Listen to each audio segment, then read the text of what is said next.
right, here we are with Exalted versus World of Darkness, City of the Bull Gods, Season 1, Episode 3. We are in September 2021, and here with me today we have... Brendan as the storyteller. Peter as the celestial censor. Devin as End of Sadness of the Infernal Exalted. And Sam as Rowan of the Lunar Exalted. All right, guys. So last time on City of the Bull God, we went around and kind of did our own thing and eventually met back up at Rigel's Manor, where we all just kind of hung out for a little bit and then called his parents in because they are experienced in the supernatural. We're going to pick up with them coming onto the scene. I believe that I've already described them before, but they are slightly older looking than Rigel. Slightly older looking than Rigel. British, kind of like maybe not aristocracy, but like they kind of have that like from money look to them when they do enter onto the scene, and they see all of you all in your, I guess, weirdness, because you all do cut a weird silhouette, I would say, compared to their son. That's an accurate Some of us description. wear top hats. Look, my top hat is necessary, or else I will have antlers. I'm not sure if that they would feel like You that. should just wear nothing but pants. I'm not sure if they feel like that top hat is classy or not, but maybe we'll find out. So, Roll appearance. My God. Not yet. So they come in through a door off to the side that previously had been locked. And upon seeing all of you, they kind of give a look to all of you for a moment. And then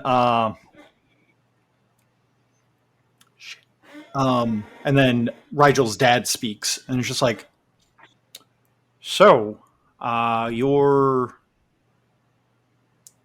his friends? What?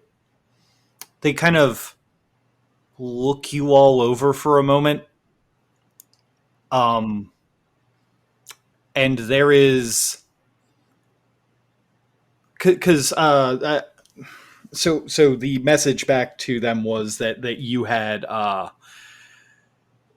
you guys are similar. Yeah. So they kind of, again, like look you all over, and they're immediately doing like the magic thing. They put their fingers on the temples and go boop, boop, boop, boop. The magic thing. Classic low-budget superpowers. Classic. This is, maybe it's not as low budget as Vincent Price's Dr. Phibes, but it is pretty low budget. No, they kind of start rubbing their temples, and they kind of mutter something underneath their breath as they're speaking.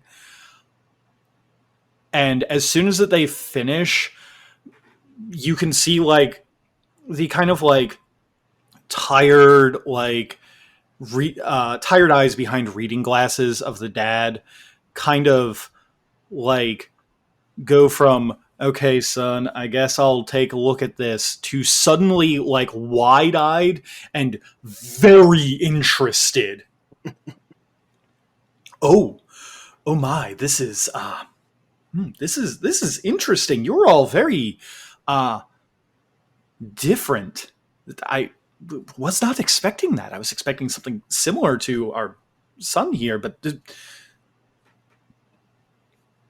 you. And he kind of points to End of Sadness and just kind of goes, "You're very green." I don't know how to respond to that, Yep, but they say. with their auto-tuned voice. Oh, you're very interesting. And so, and they kind of look to Rowan and just kind of go, you look a little, I don't want to say similar, but I feel like I've seen something like that before. Not the same, but something like it. It's pretty much the reaction that the owl had. Yes. Wait, what? The mom kind of steps forward. Wait, what? The owl? Yes. Owl. Okay, You know? okay. So you mean like an owl spirit? No, Is that what you're talking about? Like a spirit of knowledge and et cetera, et cetera? Well, yes, but it was very specific in that it was the owl spirit. It did not want me to disparage its name. I could take you to meet him if you wish. Do you hear that, darling? He's met the owl. The dad just kind of chuckles. Yeah. Okay.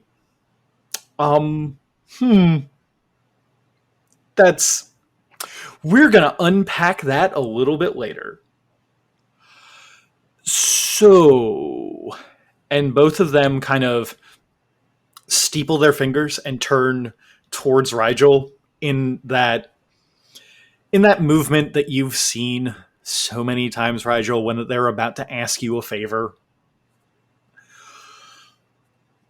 So, we weren't expecting to come back so soon, and while this is all very, and they gesture almost in sync, like they're sharing a single brain cell to all of you. This is all very interesting. However, we do have some work that the Chantry leaders did give to us that, I mean, I'm sure that you all understand that work's you gotta make a living. You gotta work. Would you all mind if we can get we can do a little bit of exchange of information if you all do a little bit of a favor for us? Yeah, always happy to help our patron. His parents. I suppose. Sure. Yes. Yes. Yes.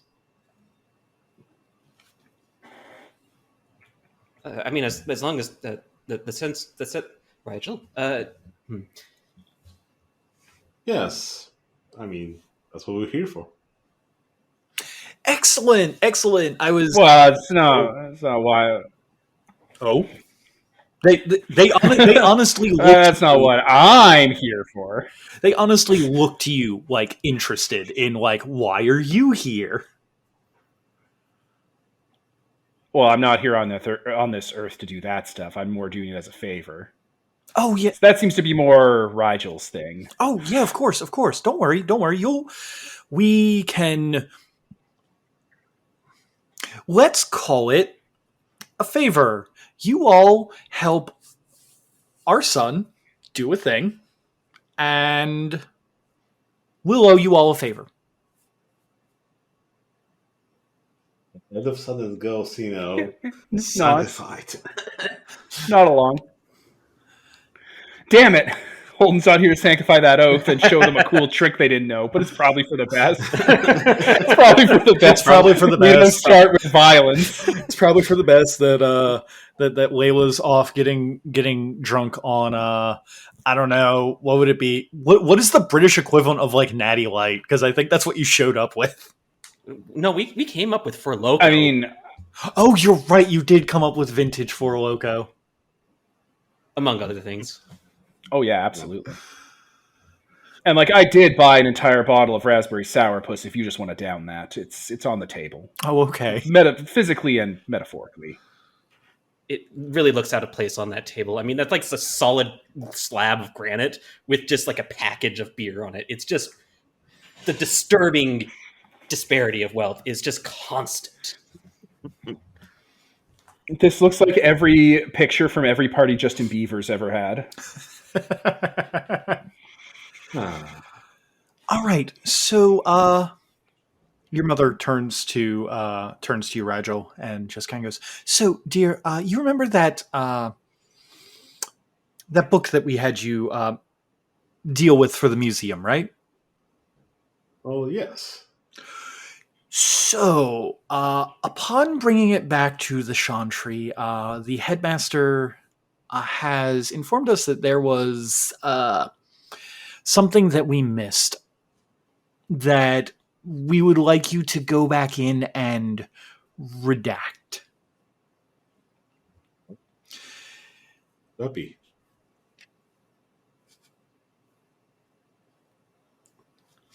Excellent. So, if you're willing to do that, to just go in, swing by the museum, just change some things around so that mortals don't accidentally get a hold of some terrible ancient knowledge. That would be.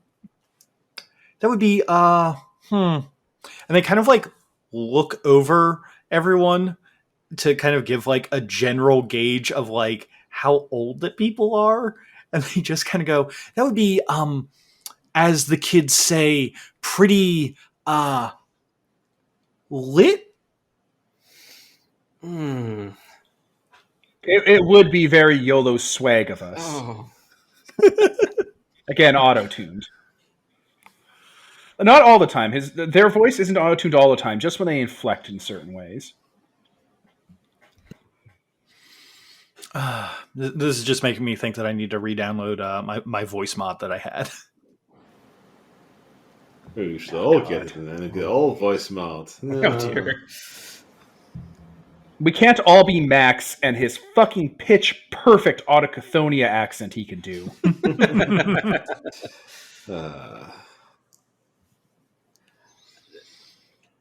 How often does this sort of magic thing end up in the hands of us mere mortals?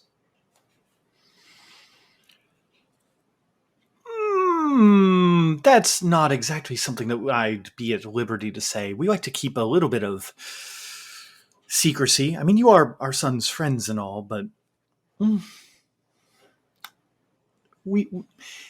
you can't keep secrets if We too don't many know people them. know them. Yes, of course. Of course. All right. All right.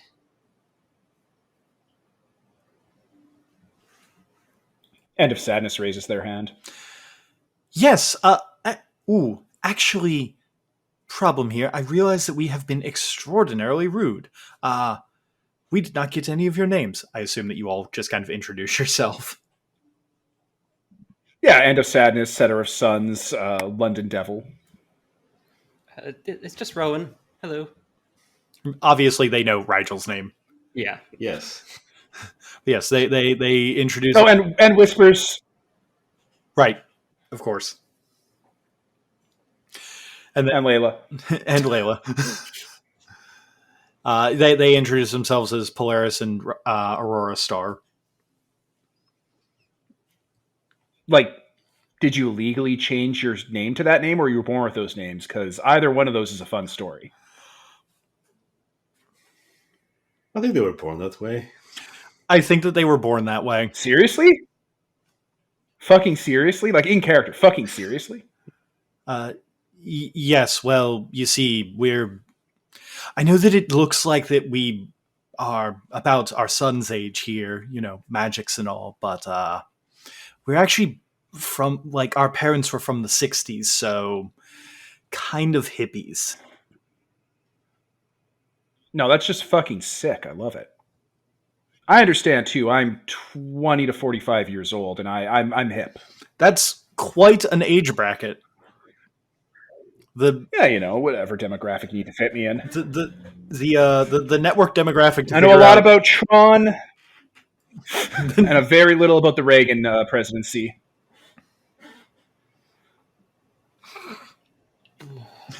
No one wants to know about the Reagan presidency. Wait. They just kind of look at you and go, wait, are you American? You couldn't tell from his I accent. don't really associate with any one national identity. And that is talking slower to you. You can understand the British accent. Oh yeah, I gotta use my American accent. Right.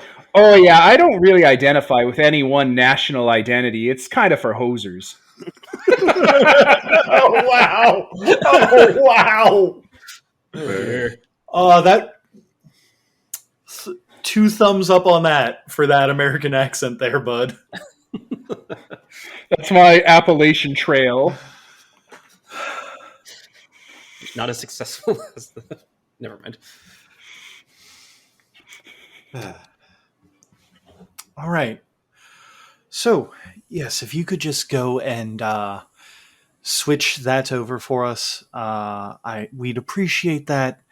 And how about, if you don't mind, we're going to keep your friend here for tea as they point over to Layla. Ask questions. I'll just assume Layla's cool with it. We're just going to assume that Layla's cool with it, and if not, well, you know what? The beginning of next episode is going to be real fun. Hold it, you wake up. Layla's going to wait for us to leave and be like, all right, Layla's going to wait for us to leave, look at them, give them the finger, go peace out, and leave and go do their own adventure. We will find out. Plenty of options. All right, then. So, Rigel, you know which book and where it's being stored in the museum. And you know which museum, obviously. The information is already there. It's not anything that you have to figure out and use any kind of roll for, I'll be honest. You kind of put the thing there yourself. Yeah. Well, given I have my edited memory, I guess I'll recreate that book with the reduction already, so I'll have the prop ready to switch. And yeah, we can go from there. Nice. Yeah. Okay, so before we leave your parents' house, hey, Rigel, I just want to ask real quick, I didn't get a chance to stop by the Gamma Cave, but do you have like a high-powered rifle here we could borrow? No, why would I have that? I don't know, you're rich. You don't have like a gun armory in a bunker full of sniper rifles that fire depleted uranium shells? And of sadness, we live in Britain, we don't carry guns around. Well, if you did, you'd be able to kill Voldemort a lot sooner. Well, either or, he's dead. Not my problem. I know, right? But seriously, you don't have like a shotgun or like a farmer's weapon? No. Okay, it's fine. I'm going to let it go then. It's fine. What do you need that for? We're going to a museum just to switch things around. Well, I don't need it, but... Well, yeah, but just to have it. And Whispers is more comfortable with it. Whispers will not. They have metal detectors there. Yeah, but metal detectors and I get along great.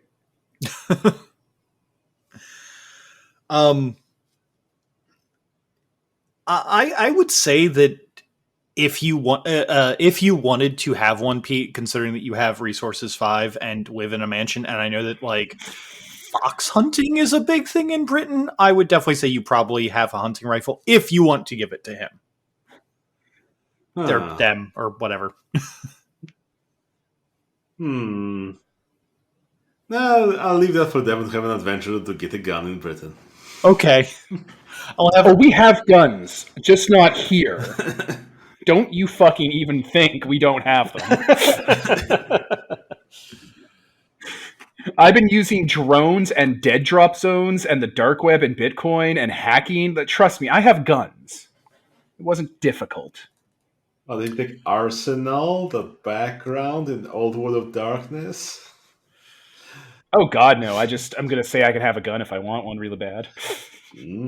Using my charms and soft power. Are you just gonna make a gun out of a rat? No, God. Ugh. Oh, speaking of which, before we leave, I'll be like, yeah, thanks for introducing yourself to us. It's always nice to meet Rigel's parents. Really weird that we met you, considering I've never met anyone's parents when I do this kind of work. But that's great. You know, you seem like great mages. I'll go into my pocket, give them a cyborg rat. There's my card. You can call me on that. And I'll, They smooth that over. before that you leave, they stare at this cyborg rat, and they just kind of go, "Oh dear, this is incredibly weird. We're going to. Do you mind if we show this to some of our friends?" I mean, you'd have to take it up with Algernon there. They're kind of shy and they have autonomy. So, you talk it over with Algernon. The text number is on his body somewhere. Oh, He'll type it out on your phone. okay. We'll ask if that he's okay to meet with Sir Persenville and Misty. This seems very much up their alley. Cool. Yeah, that's just a Fomori I made from a rat that is part cell phone, so you can make calls and shit. Out of character. That's all I did to it. Yeah. It's not hard. In car they go. So you pick it up, put him to your ear, and make a call. And just starts making a little. I can't. My wife can do rat noises really well, but I cannot. Oh yeah. So, so they now have cool. I'll add to their inventory that they now have a rat cell phone named Algernon. There you go. All right, this is rad. I don't know how they'll react to this. I'm gonna just figure it out. It's just completely tainted with the worm, just so badly. Right, but. Yeah, but entropic resonance is the shit that Fandy get off to. Ooh, yeah, you're right. I was thinking entropic resonance and not that. What? No. This is Nefandi shit. They jumped right into the deep end here. Yeah. I have touch of evil. If they have any belief in the one true Christ, Lord, and Savior, they get a ping from me. Well. Lucky for you, they're not Celestial Chorus. Okay. They believe in Harry Potter. Just want to softball that in there. So you're saying that anyone who has true faith gets a ping from you? End of Sadness. Where is it now? Beacon of the Unholy is the name of the flaw. You radiate palpable evil. Clergy and devout mortals know instinctively that there's something horrifically wrong with you and react accordingly. A good percentage of the British population. Wow. Yeah, dog. I'm not subtle about it. Wow. Okay. I mean, I'm not. It's like full-on Exorcist and Damien music. I mean, I'm not surprised. I don't know what happens when I walk into a church. I'm not surprised. Your Despair 7 icon is very close to the Sele icon. So it's literally stolen from it. Oh, okay. I was like, this looks cool, and then Nicole did a better version of it. I mean, that's not that hard. Yeah. Not. Yeah. That came off as Despair. Oh no, yeah, I know what you're saying. It's all good. It's all fine. Okay, so you guys are going to head towards. I believe that Rigel works at the Museum of London, or that's where that we were before. Yeah, it was the British Museum. One of those things. The British Museum. Let's go with the British Museum. That's vague enough. I mean, it's an actual place, but it's an actual place. It's in London, but saying the British Museum is like saying, yeah, the museum in America. So, right. Is there anything that you guys want to do before you go to the British Museum to prep? I will reload my rat inventory. Just reach down and pluck out a rat from the street and be like, oh yes, you are now a cell phone. Well, my I have glasses or like a headpiece that's like alive, and it talks to my phone that's alive, and it sensed that I gave my rat away, so another rat is already en route in a driverless car. The car like will open up, and like some rats will run out up onto my legs into my pant pockets. Oh, as we're on the way to the museum. No, gods! Oh, wow. I am going to recoil at this because just rats piled out of a car and crawled up your leg. I am going to flip out. Whoa! It's fine. They're coworkers. Hold up. Do you do that? Like, where do you do that? Like, is it I don't know. crowded... We're walking down where there might be an alley, Okay. and a driverless car might creep alongside us, and the passenger door might open, and like 3 or 4 rats might crawl up into my pockets. Okay. They're cyborgs. Okay. No. Maybe a cat. Do we need a cat? Do you think?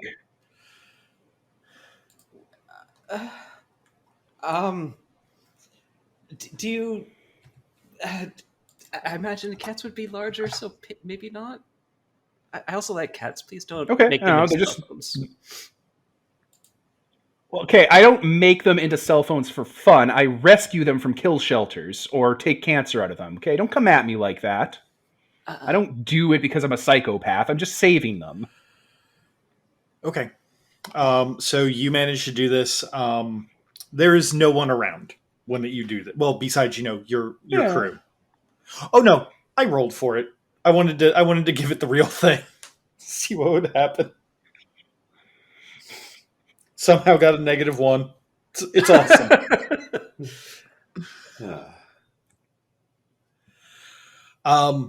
The rats come out. I feel like that Rowan's reaction to this is the most real thing ever. How does Rigel react to this? Seeing that the rats come out, like probably just avert my gaze. Like, yeah, I don't want to, deal with any of this. You just kind of look away and just be like, "Oh God, what is going on?" It's amazing. What a weird paradigm. Paradigm, yeah. What a weird paradigm. Oh my God. Well, I mean, he was raised by mages. Like, he probably does think about these things in terms of, like, how that an apprentice mage would. Yep. Yeah, no, makes sense. Rowan, do you want to get anything prepared before that you guys get to the British Museum? No, I mean, as far as Rowan knows, we're just going to go into the museum. No reason to really prepare for that. Okay, that's fair. So in that case, then you guys make it to the British Museum about around closing time. To make this interesting, and also, we've had a whole day to just kind of futz around and then hang out for dinner with beers. Liquid bread. Has 12 hours passed? Since you woke up? Yeah. Yes. I would say yeah. Woo! I take off my gun wound dressing, and throw it in the trash as we walk up the museum steps. Oh, right. Yeah. Okay. I'm healed.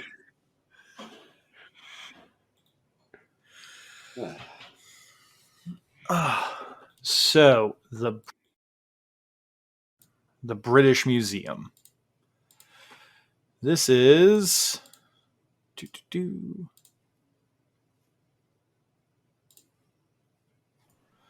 always good to look at picture references when we're doing this.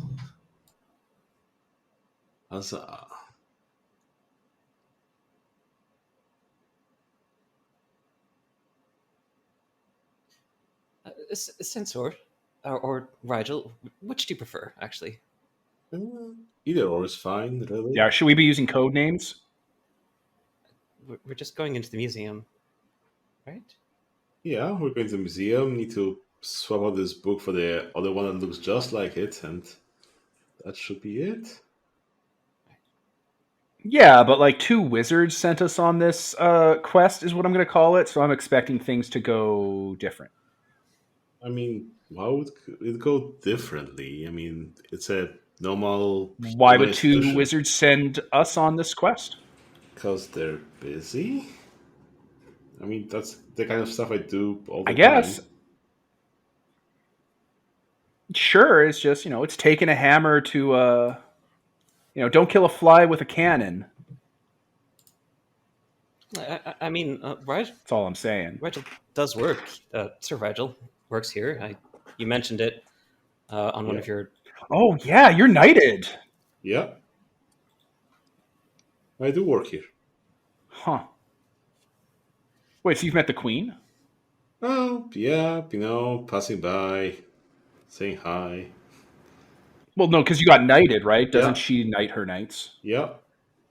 Okay, so is she like a witch? No, she's a person, as far as I can tell. I mean, I was also a person back then when I got knighted, so I got no better. But after you were knighted, you're no longer a person, right? Now you're a knight. I'm a person with, Now you're knighted. with a silly extra title.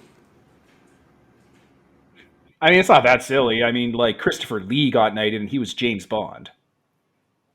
It's pretty serious. You know those in the movie, right? No, like, in real life, Ian Fleming based James Bond off of his cousin, Christopher Lee, who worked with MI6 for stuff that was, like, super classified. That's, like, in his biography. All right. Yeah, that tracks. Like, legit, Christopher... Yeah, I know. you guys don't know that? Oh, I knew that. No, in character, he's doing that. In character, he's doing the thing. They're doing the thing. Oh. Yes. Yes, Rowan? Yes, Rowan? Oh, sorry. No, I was trying to react to Sadness's thing. I think we lost something somewhere. Sidetrack. So anyway, has the British Museum loaded itself in yet? Yes, the British Museum has. Yes, I'm sorry. The British Museum has loaded itself in. The textures are popping and everything. It's great. So the British Museum is. I already shared the picture of it from the front in the chat, but to let you all know, the people who are listening, the British Museum is like a big. It looks like a marble building with like a bunch of Roman columns on it. It looks really like very very classical architecture. It looks rad as fuck in my opinion. In my non-architecturally trained opinion. It's got some nice like murals up top. And yeah, British Museum has closed for the day. But obviously, Sir Rigel has Sir Rigel works here, so he would obviously have keys. Yep. So are we all going in, or? I will never turn down being able to go in the back doors. I am excited for this. Okay, I want to see what a museum looks like. You've never been to a museum? I didn't get a lot of opportunities for that where I lived or where I was deployed. Well, that's sad. So, okay, let's come in. It's going to be cool, though. Yeah. So, I guess we go on in. Okay. So you go on in, unlocking the doors. When you're messing with the doors, one of the security guards comes up to kind of look to you and immediately like recognizes you. You're a normal face around, and like before you can even like get like the keys in to like unlock the doors, he just like flips the like the latch and like opens it up. Good day, Rigel. How are you? You back? I thought that you were off for the rest of the day. Oh, something came up and need to, come into the office for a sec. Time to burn some midnight oil. Oh, okay. Who are your friends? Well, why don't you introduce yourself, friends? Because some of you don't use people names. I'm gonna let Sam. Uh, I'm gonna let Sam go first. uh, I'm Rowan. Hello. He waves and then looks to End of Sadness. David Blaine, a pleasure to meet you. Okay. So this guard may be just regular mortal, but this man does maybe not knows David Blaine personally, but David Blaine is a pretty common, not a common name, but you know what I mean. I feel like he's gonna kind of look you up and be like, he feels like you're lying to him. Can you please roll me manipulation and subterfuge for this obvious lie? I was hoping Rowan, looking like a magician, would back us up that this is like a magician museum thing. Oh shit! That was what I was gambling on. Rowan, do you want to help out? Because Rowan looks like a street magician, You're right? right. A little? Yeah, that is pretty an accurate description of him. Just a little. Uh, So, like, clearly, Rigel's bringing two magicians in to view, like, the Copperfield collection or something. That was what, in my mind, I was gambling on. okay. I do believe this is Sadness just literally elbowing Rowan in the back. And he's like, All right. Yes. Absolutely. Yes, hi. I am from the local college. We're kind of a troupe. I don't know, I've convinced Sir Rigel here to let us look at some of the old magic. Shoot. What would be a magician thing in a museum? Help me out here. The Copperfield collection. The Copperfield collection. The Copperfield collection. We're not going to touch anything. He's already made that abundantly clear. But it was like a lottery thing. And I'll from raise the my hand. college, and we won. And I'm so super psyched that you do not understand. I might not have. And I'll raise my hand at actually that part. And I'll go, and as you know, no magician's secrets can be revealed without the presence of a senior red hat magician like myself, David Blaine. Okay. It's very convincing. So I'm going to lower the difficulty on it. Oh, thank You are still okay, is he lying a to this creature of man. darkness? Because if he's a creature of darkness, I get a discount. he is not a creature of darkness. He is I'm going to be just asking that question a lot. he is just a normal security guard who is doing the security guard thing to pay the bills. Manipulation and subterfuge, I believe, is the role for lying. Yep. All right, I guess that's going to be me. What's the difficulty? I'm going to say, because Rowan is very convincing with you, I'm going to say it's going to be a difficulty 5. Oh, thank Christ. I have a feeling I have to roll because I'm the one who's lying. Yes. Yeah, that makes sense to me. Okay, ones do subtract. Oh, boy. What do we got? Oh, okay, 2 successes.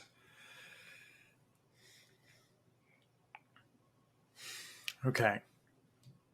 He looks you up and down, kind of thinking about it for a moment, and then looks to Rowan. You know, I don't. He just kind of looks you up and down and just kind of goes, Mr. Blaine, welcome to the British Museum. I'll tap on his computer, and there'll be a picture of a King of Hearts on it, and I'll be like, "Was that your card?" I'm just going to facepalm in character. He looks to you and he goes, he's going to look over to Rigel and he's going to kind of whisper and be like, Rigel, are you helping and he kind of air quotes Mr. Blaine out because he's is this like a, and he kind of like does like the swirling near the head sign after his air quotes. Is this like a thing? Well, I'm not sure what you're exactly implying, but yes, I am helping them. Okay. He just kind of like looks to Rowan and then Mr. David Blaine. All right then, Mr. Blaine. Welcome to the British Museum. Don't touch anything.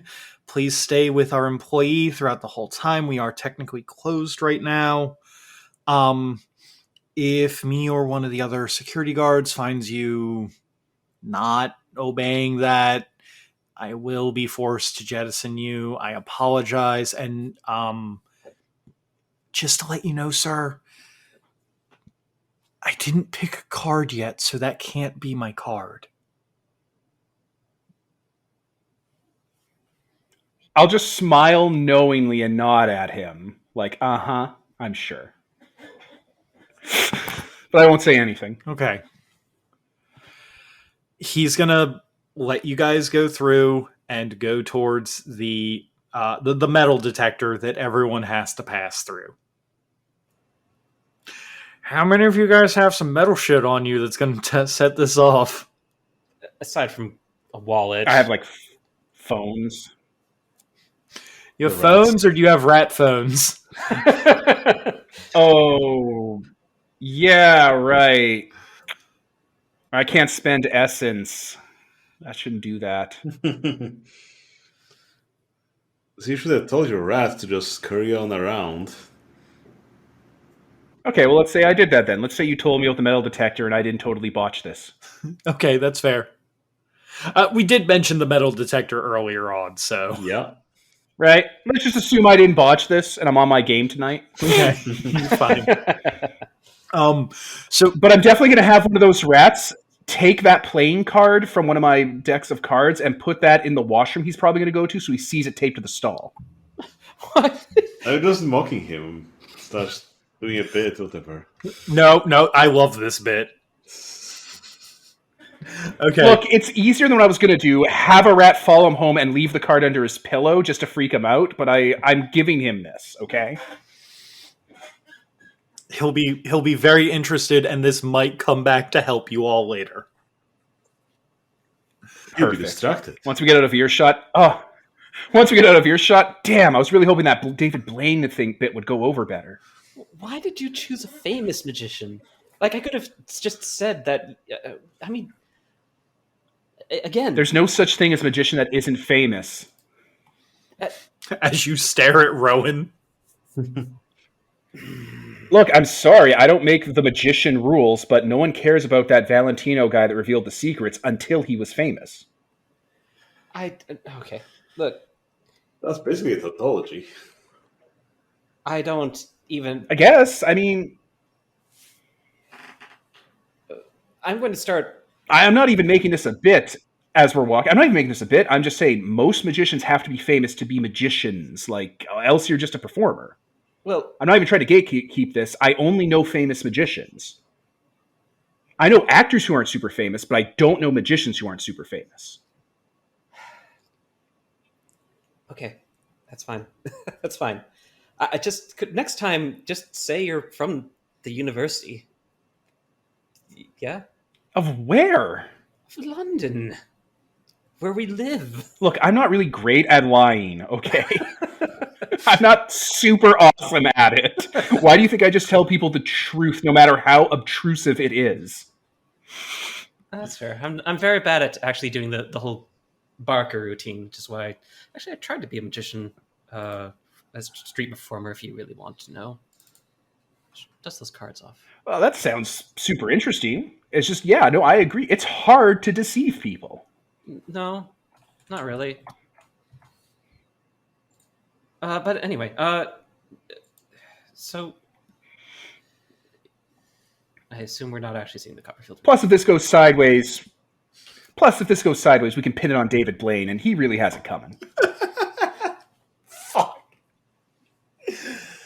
The amount of outside of London implications that you all keep doing is like the news is going to be fucking weird one day when you turn it on. A dear person at David Blaine was seen, in the British Museum. No, a magician with a deer thematic. No. Okay, they're not a deer person. They just have deer themes to them. If they knew, which they don't.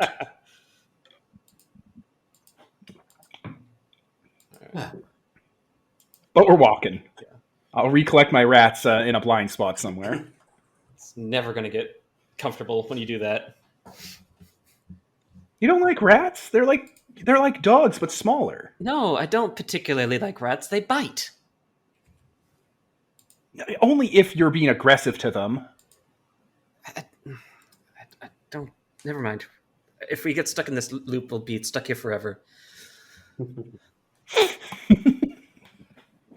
All right. They're gentle creatures. Gentle. I mean, they are, but anyway, so you all go in. Rigel, you left the book in your office, or did it already go out for display? I mean, if I left it in my office, it wouldn't be much of a challenge, though, would it? So probably No, it it's really on wouldn't. display. I think that it should already be on display. Yeah. So, you all head towards the occult display, which is definitely not near the Copperfield display. Well, I guess we'll stop by the Copperfield display first and then go like, oh yes, I wanted to see some real magic shit. I mean, if I was getting a backstage tour, I'm going to be just happy doing whatever. But, and honestly, it's a university tour too, so Right. it's really not so, suspicious.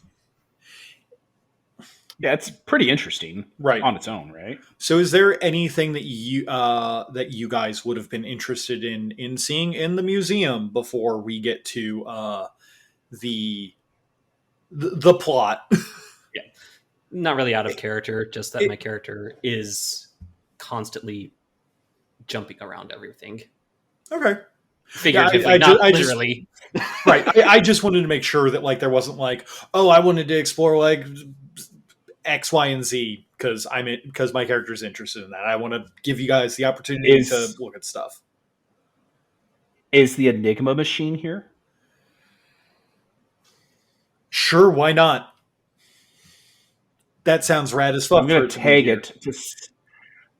I'm going to attempt, because I can visually do this when I see it, to tag it with the Hollow Mind possession to give it a soul, because I don't know if analog computers can be tagged by the charm, and this is an excellent opportunity to figure that out. We can cover that later. That's just something we could talk about after you've had time to think about it. But if I get a chance, I will tag Enigma. I was gonna say a bunch of wires. So, like, can you make a wall socket, sentient? Pretty much. But it can think. No, it just it can hold data. You're just rewiring it. I guess. I don't know much about Enigma. That's why my character's interested. I imagine that if you can't do it, then like the essence wouldn't even get spent. You just kind of like try and flex on it, and it doesn't work. Yeah, the definition is a computerized device. So if the Enigma machine doesn't count as a computer, it doesn't work. So I don't know a whole lot about the Enigma device out of character, like off the top of my head. I'm gonna lean on... it's not important. We could just... I'm gonna lean on no for right now, but if I like come back in a week and go, oh no, you could totally have done that, I will you can just revisit it and we can see where that rabbit hole leads. Exactly. So I'm gonna say no it's fine. for now. It doesn't have to be a whole thing. Exactly. That's all good. But hey, it's you getting to learn what the extent of your powers are and realizing that the Enigma machine does not count as at least at current, that it does not count as a exactly. computer is actually something that is useful. It's the only thing I could think of off the top of my head. Yeah, it seems like it's closer to more of a lock than it is a computer. Mm-hmm. Right? Yeah. So my ruling would also be no. Not that it matters. Okay. Okay, anything else you want to see here? Like the whole Egyptian exhibit or something? We'll walk through it in case we want to attract aggro. Absolutely. Also, Egyptian stuff is cool. I think everyone loves looking at Egyptian stuff. Everyone's been a kid. It is pretty fucking rad. So many mummies there. There are a lot of mummies in the British Museum. Are any of them glowing with otherworldly emanations? Like, what exactly do you see? No. Okay, that's places of power, not things of Yeah. power. So it's probably not specific enough. That's fine. Yeah, if it's only places of power, I'm gonna give you a no on that. Yeah, that's fine. If someone else has something that can identify things of power, I might have to go stare out a window for like 2 minutes and like think on that. That's a high level charm that I could eventually get. But not right now. Anyway, sorry for that distraction. Okay. If you guys could excuse me for just one moment, my wife needs me in the kitchen. I guess we'll post it. And we're back. Okay, so you all head from the mummies exhibit over to the exhibit towards the occult sciences exhibit and ancient relics, specifically ancient relics of Greece, because that is what the dissertation on the 8th and the 9th is listed under, because it's supposed to be a reference to I've literally said this a couple of times before and have had people at LARP correct me on this, but it's supposed to be the Hermetic dissertation on the 8th and the 9th is supposed to be a reference to Hermes Trismegistus, I think it is, or Trismegistus. Hermes Trismegistus. Trismegistus, that's what it is. Okay, I know this that? one. He's the dude that made the Philosopher's Stone. Right, yeah, it's definitely not one of Nick the... Flamel. Yeah, it's definitely not that one persona that I can't actually pronounce from Persona 3. It's definitely what it is. I'm pretty sure he's Nicholas Flamel. Like, Hermes Trismegistus was... One of those two names was his real name. The other was his code name when he was doing secret alchemy. But, like, he's the dude. He's Hermes. Oh. Not the Greek god. The dude that the Order of Hermes is based off of.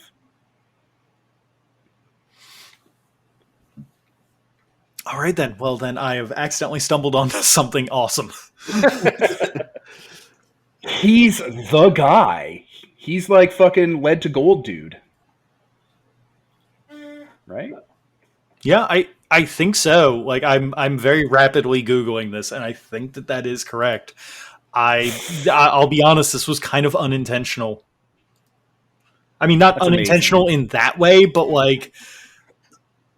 Happy coincidences. Yeah, happy little coincidences. He might not be Nick Flannel. That might be my brain rot, but I know who this character is. It's like a character. Mm-hmm.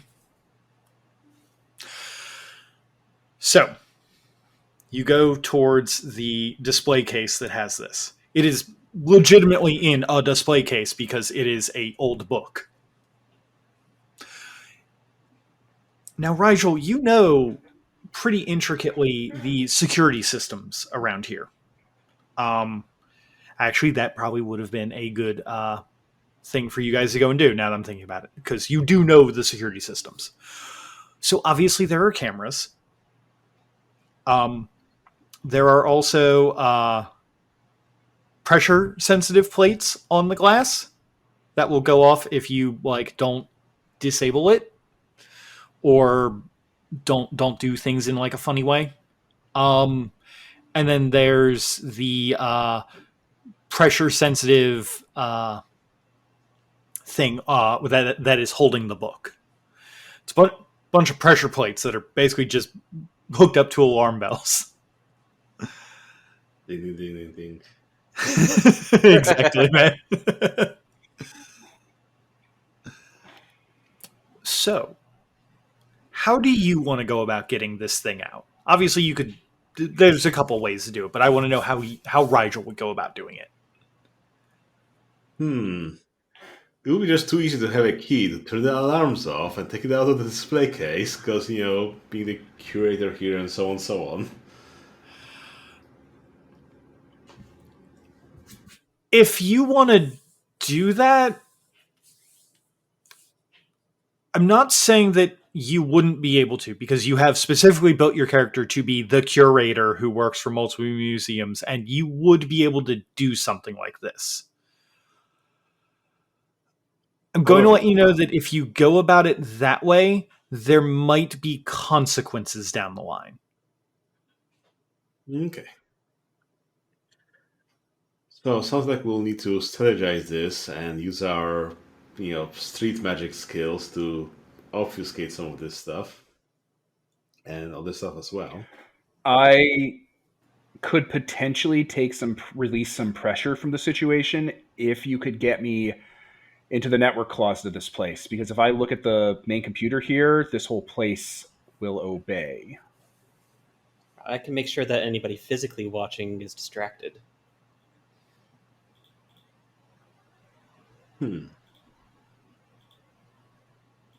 Just throwing that out there, that's something I could provide to this scenario other than the smashing part of the smash and grab. This isn't a smash and grab. This is a replace thing without causing, getting attention, really. It's good you reminded me of that. I forgot a little. I work here, That's how we got in. I'm sorry. I was just focused on your parents being named Aurora and Polaris. It really threw me for a loop. I thought that was their code names. That Rigel is also a star. It just really threw me off. Is it? Yeah, it is. Wait, no, wait. Wait, were you born? Did they name you Rigel? Yeah. Okay, and the censor is your code name. Yes. They wanted to keep the bit going. Sorry, I'm just... Fair enough. Fair enough.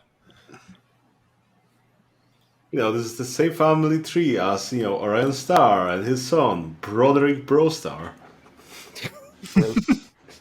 Listen here. Listen. Fucking Lord. You can't bring your JoJo reference in here with me because this will just turn into a JoJo series, and I promise you it will happen. It's like me with Transformers. You can't pull that thread. No. Well, the select the name Dio. Don't do it. Don't think it, don't say it. Don't talk about the Giovanni vampire that knows the sun martial arts. Dun, dun, dun, dun, dun, dun, dun. Okay. Okay, I got. Yeah, I looked it up. I looked it up. Hermes Trismegistus is where you get the term hermetically sealed from. Hermetic, like the word hermetic, came from this asshole. Wow. Yeah, he's the guy. Apparently, he's contemporary with Moses. I Wikipedia'd him. Holy shit. Contemporary with Moses. Fun. Okay. So, we're talking about wanting to go into the network closet to possess the computer? Yeah, I'll make the computer alive, and it'll obey me, and then we just have it turn off any security cameras or security systems until you do the swap, and then just erase any logs of it being different. Okay, so... But then you got to make sure nobody physically sees you do it. I can do that. That's fine. Or sees us enter the closet, or us leave the closet. Now, I'm assuming this isn't an actual network closet. I'm assuming it's an actual fucking room with an air conditioner. right? Yeah. So probably we'd want to go somewhere close to the door. Then Rowan can do the distraction thing, and then you can just mosey on over while everybody watches Rowan do street magic. Well, that's not exactly what I was going to do. No? No. What were you going to do? Lore speaking method. I can make people enter into a waking dream whenever I talk to them. Oh, shit. Okay. It doesn't even cost essence. That's awesome. That's fucking amazing. Is there a contested roll against that? That's my one question. No, it just says anybody who listens descends into a waking dream, which they may interact with the history I recount. So they'll know what I am. They'll know it's weird is the problem. They will know it's not something normal. I'm just going to tell them that basically. You could probably manipulate them into thinking it's normal, because they only will know something's up if they die and lose a point of willpower. Yeah, I'm just basically going to tell them a very boring story about a very boring day in the museum. Wow. Okay. I feel like. Okay. Cool. I have a thing for that when that comes up. But before that, End of Sadness, Mr. David Blaine has to make it into the server room. So yeah, the server room's probably going to be like an actual large room, and it's probably going to have some sort of security, like physical people security. That's like a really basic thing, as well as like normal security. So I don't know how easy it is to get in there, and I don't know how much of a smooth talker Pete is. So you guys go up to where the server room would be. And there are two security guards that are dressed like the guy that you all met at the front of the building. And there's another guy who is hanging out in sweatpants, a t-shirt, and has like long hair pulled back into a ponytail, and is just kind of like chewing on a lollipop with his feet on the desk. And when you guys come up, they all kind of like look at you. Do they look like security or IT staff? The two guys that kind of are like nondescript, they look like security dudes. They have like little clubs and everything on their side. The dude who's at the desk with his feet up looks like IT staff. Okay, Pete, before we get down here, I'm going to pull you aside. Hey, Rigel. Yes. I can talk to the IT guy. I can probably get us through here, or do you already have a plan in place? Not really. Okay. If you can keep the guards making it look like I belong here because you're, in charge, me and the IT guy can get into that closet.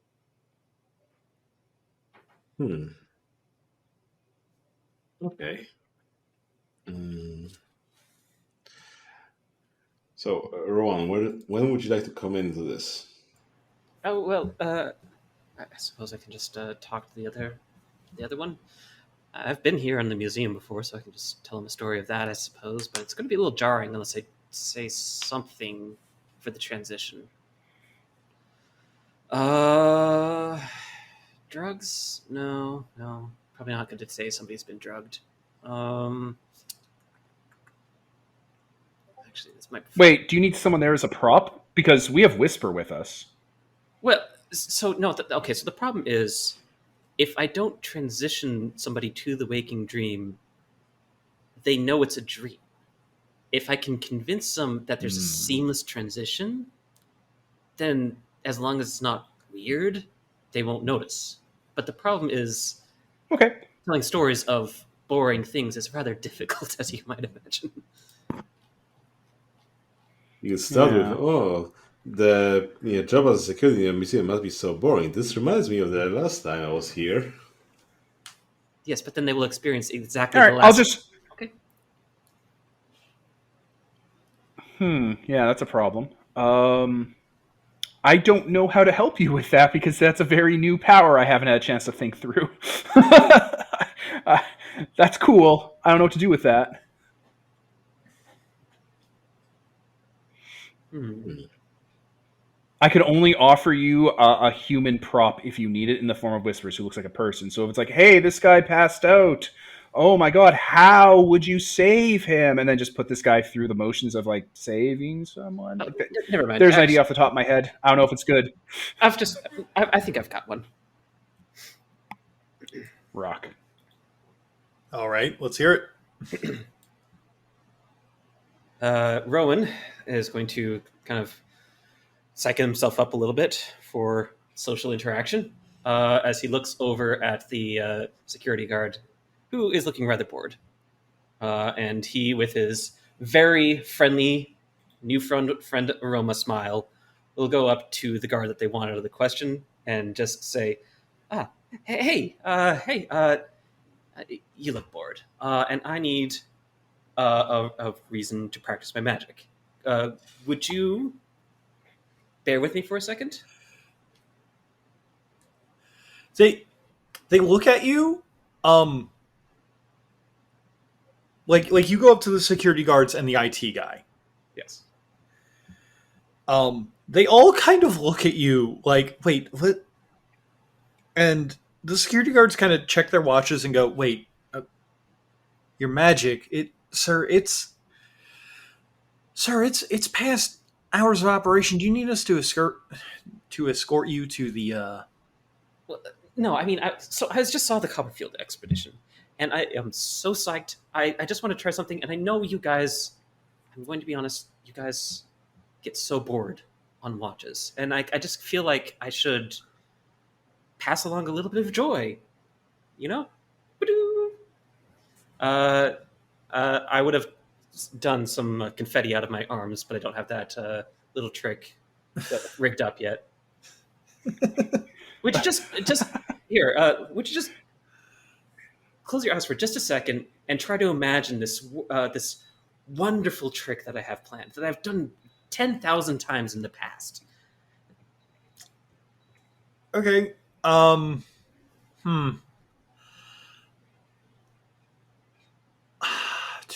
I'm literally looking over the sheet and trying to. So like I feel like this is manipulation because you're trying to be well reasoned with them. Yes. Um.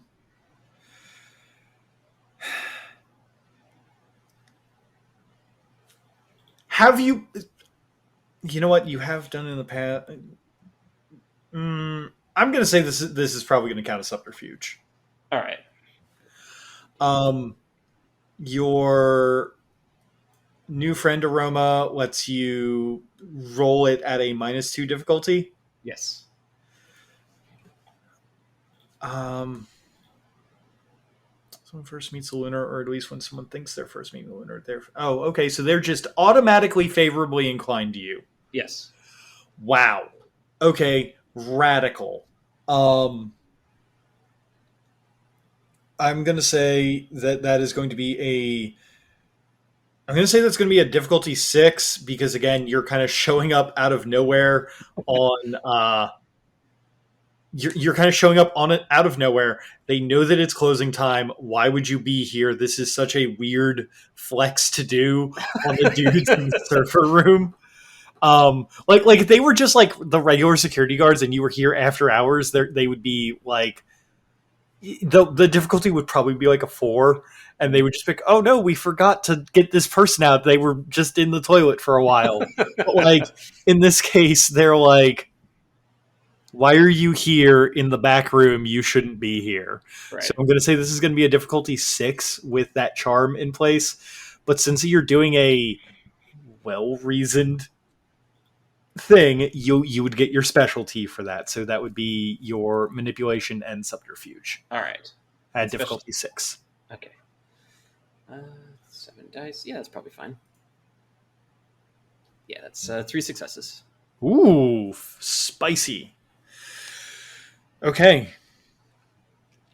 With 3 successes, you're speaking specifically to the security guards, right? Not the IT guy. Yeah, the IT guy has been marked to be distracted by sadness. So Okay. The security guards look to you, and as soon as you start talking about magic, it looks like their eyes kind of light up as if that you have struck a core memory that both of them happen to really enjoy magic shows. And when you ask them to close their eyes, they do so. Before you start describing the scene that starts from your other thing, how do you guys get? How does End of Sadness or End of Sadness and Rigel get the IT guy to go into the thing with them? May I? Do it. Okay. I'll walk up to the IT guy and I'll have my cell phone, my smartphone on it already. Hey buddy, how you doing? Give me just 1 second. Turns out he's a devout Christian and he notices your aura of evil. Oh, it'd be so good. It'd be so perfect. It's like in Constantine where Kid Constantine sees the demon on the bus and freaks out and covers his eyes and stuff. Does that just automatically happen, or is that a roll? No. If they have the true faith, they pick up on it, dog. I'm the devil. I'm the devil. Okay. I was mostly curious for some other NPCs that might show up. Awesome. I'm happy for that. I'm glad. You scare this all guy, the first ladies. This guy looks up at you. He goes, "Hey, what's up?" Not a lot. Look, I know you're just working the desk here, and I point to Peter's character. He wants me to take a look at the server rack. Back in July, Windows 10 had a patch Tuesday that went out that caused a massive security flaw in printers, and a couple of the ones on the HR side haven't been properly secured. And I got to go, and I need access to the server to take a look at that. Oh, yeah, no, that's good, man. You're, I actually already took care of all that. Yeah, I know. Look, I'm not, and I like Elvlonis. I'm not trying to make it a thing. He wants me to go in there either way, so I'm just gonna go in, and I'll take out my cell phone with a little QR code on it. It's can you scan this? Yeah, he scans it. What does it do? Nothing. It's like a UPS scan code. Thanks. Yeah. I'm on the. You know how how companies are right? I don't get my per diem unless I check in. Yeah. What company do you work for?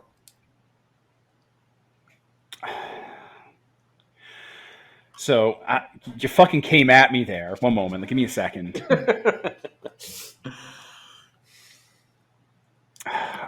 Look, I'm just a Microsoft white label, so I don't really work for anyone. Right. I work for people with the contracts.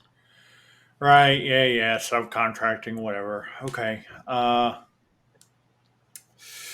He just kind of takes the lollipop out of his mouth and does that motion. All right, I'm going with you. He kind of motions bored over to Rigel and just goes, "Sir Rigel, right? You're gonna come in with me. Make sure Numbnuts over here doesn't do anything weird." Sure thing. Yeah. And as we're walking, if Rigel doesn't directly follow us, I'll be look, buddy, all I need you to do is just open up the services and let me make sure the version number's right. I don't even have to do anything on this, okay? In and out, easy peasy. Right, but you've already done the work, right? So I don't even have to touch it. Listen, man, this is my pet project. I like to make sure that this thing works right.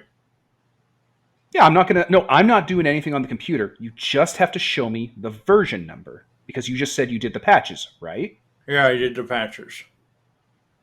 Then I just got to see it on the screen. That's all. That's it. Okay, well, I'm coming in with you. Yeah, you're the one who has the logins. I don't have the logins. I'm a Oh, white okay. label from Microsoft. Oh, right. Sorry, man. You're the one bringing it up. Listen, man. Listen. No need to get all aggro here. Hey. I know. I pulled an all-nighter on Hey, it's all good. Pulled an all-nighter on one of my other projects the other night. I'm just sorry, short fuse over here. I understand. It's all good, you know. You got a wonderful museum here. This is a sweet cherry gig, it looks like. I appreciate it. I wish I had something like this, right? But Yeah. you know. All right, yeah. What's going on? All right. I will look at the computer, which is all I need to do for Hollow Mind possession, and I will Hollow Mind possess it. That's all I need. I don't even need to touch this shit. Okay. What all does that do? I roll a die, and I don't spend a second mode of essence on my excellency because I can't afford to fucking essence spill out over here. And I hope I get high enough that I get more than like a day because I'd love to come back here and fuck around and find out with this place. Okay. So that's just charisma plus tech against diff 7. Yeah, go ahead and roll. Yeah, that sounds about right. Yeah, so 8, difficulty 7.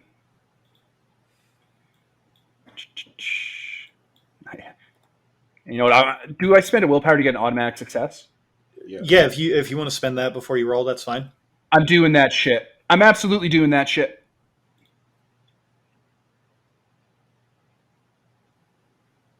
It's just taking a while for the dice roller.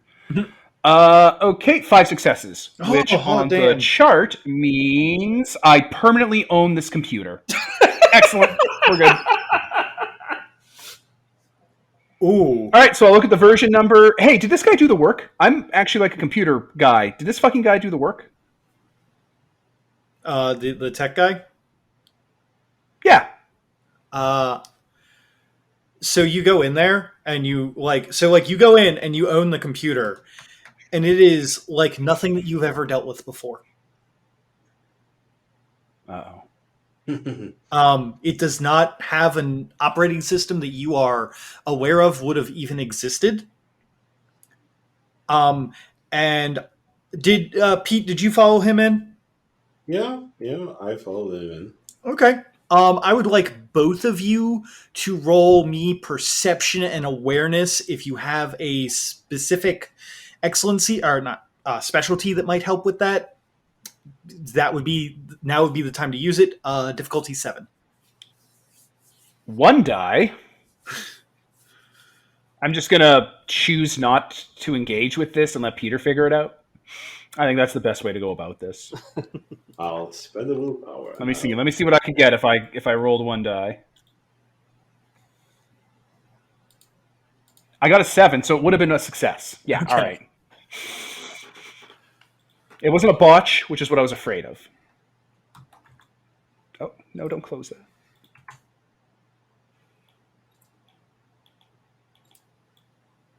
Seven. Roll. That's 4 successes. All right. Spicy.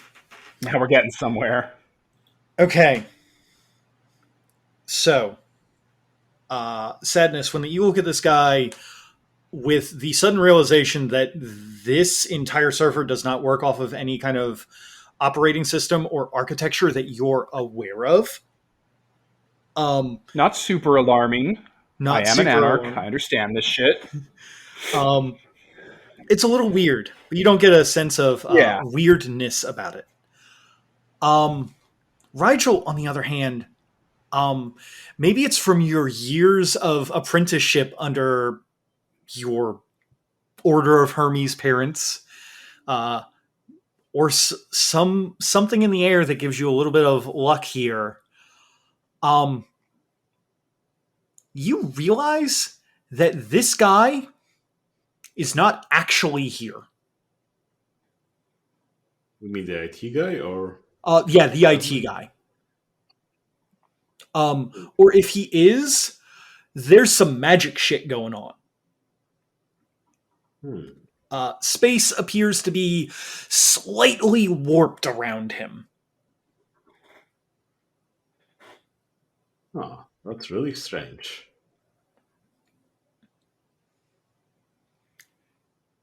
So when that when Sadness sees the actual work and everything, he just kind of goes, "Yeah, so like I said, built it myself. You can step away. Oh, This this is is a yeah. this is a custom rig. Don't mess with it." Yeah, yeah, fantastic. It looks great. You did a really good job here. I am Mm-hmm. envious. So just to be sure, though, all your licenses are in order, right? Because like they're Mm-hmm. making me check now for that whole bounty hunter stupid thing. I hate it. Yeah, no, all of our stuff is in check. Okay, well, I'll turn to Rigel. Well, it's all good here, boss. We're good. We're done. Yeah, that's great. I guess let's Thank go you for back. your time. Sorry to interrupt your workday. Mm-hmm. Um, so I have a question for you. If this guy tries to access this and start, would there be any telltale signs that something had fucked around with it and found out? I'm going to read you the charm, and we're going to go from there. Pouring her essence into a smart device, the Infernal usurps whatever is made in false imitation of a mind and makes it into her servant. The Infernal does a bunch of bullshit. Success awakens the spirit of the targeted technology and makes it into the Infernal's slave. While this charm remains in effect, the targeted technology is essentially alive and obedient to the Infernal's commands. Duration lasts as per the chart, permanent. So it's a normal computer that will always obey me. Well, if a mage looks But at it has a spirit and probably stuff in mind and so on. So I guess. I don't know how that shit works, dog. I'm not a Hmm. mage guy. Okay. But as soon as I find out this shit is happening, the Hollow Mind possession device is probably going to. Does it have an outside internet connection? It does not. Interesting. see, to leave a rat here to plug in. Yes, but we'd have to eliminate the man. You know what? I don't want to risk blowing our cover over a fucking rat over a computer that's not even our objective here. I'm going to bail. We can bail on this, Pete. Yeah. Unless you want to investigate further. No, I think We it's can fine. earmark this for later, right? I mean, yeah, it's not like it's going anywhere, I think. Okay. All right, we can earmark this shit for later then. So for me, as an out of character thing, what is the thing? So I know that you got 5 successes, which makes it permanent. What is the rank below that? A year? Okay. So I will get back to you about this off recording, but there will be some stuff that is happening because you've picked someone's server who really wants to keep some Yeah. clandestine stuff going on. Yeah. Hacking mages. Hecking mages. So with you guys in there, I do want to know though, what story did Rowan tell the security guards who were very interested in magic? Well, Rowan is just going to go off like, oh gosh darn, he just had such a great time this one time on doing a magic show on the British Museum. And he's going to tell about the very in-depth story that happened a few years ago about this really great day that he had, and it would be just such a great thing if only he had the tools to actually do a show and performance for them. He's filibustering. So as you continue to filibuster and there becomes less and less magic in the show. No. Okay, so they're going to experience this memory of me performing this magic show for them on the steps of the museum. Okay. It's just, I am painting them a word picture of all this magic stuff that's happening. It's just not actually happening right now. So you happen to finish up your word picture that they are entranced in. Yes. As soon as the door opens and the guy who might figure out that you're pulling some bullshit would walk in. Yeah. They kind of clap and go, "Wow, Sir, you are fantastic at telling stories. You should have a job as a professional writer." Oh, thank you. Yeah. I'm very sorry that I can't actually perform the trick, but I hope that you could visualize it very well in your mind. Oh yeah, you're doing just as good as any of them. Wow, I am slipping so hard on my accents.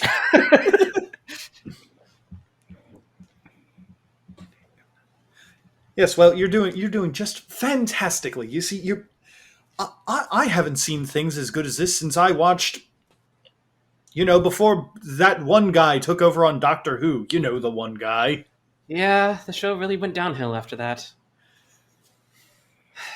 Hopefully it'll come back. It always does.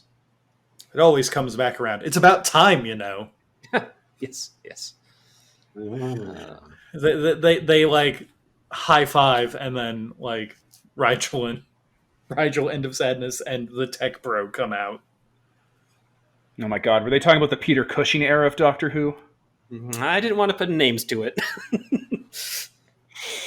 For those of you not in the know, Peter Cushing did the non-canonical Doctor Who movies where his name was Doctor Who and he had a daughter named Daughter Who, and they fought Daleks on Earth with spaceships.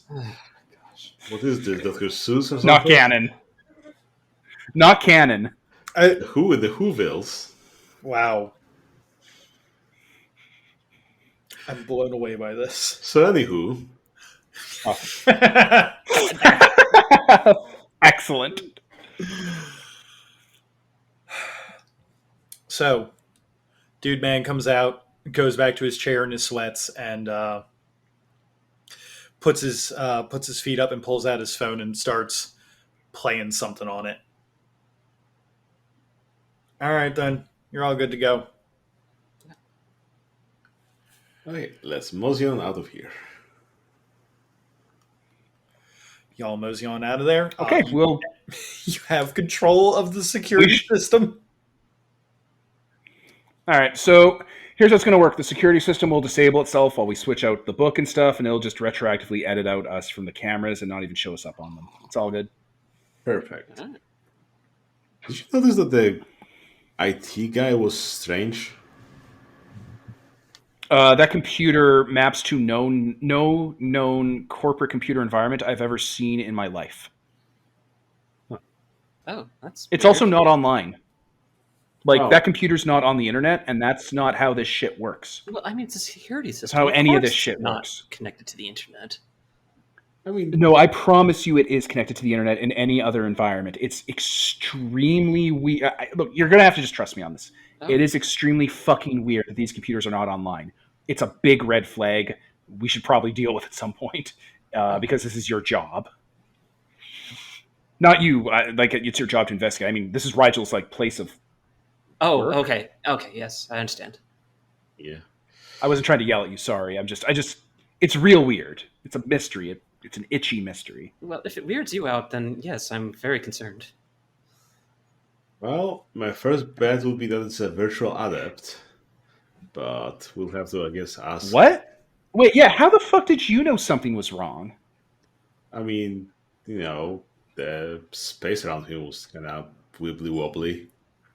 Did you notice? I did not perceive that. Well, you were preoccupied with the computer, so maybe that's why. Yeah. Huh. Okay. Neat. How'd your thing go with the guards? It was fine. I actually wish I could have shown them some of the things that I did, rather than just show it to them, you know? Never mind. It was Yeah, fine. I can get that. Could be your prop box with you or something. I'll have to do that. I'll have to dig that out of my...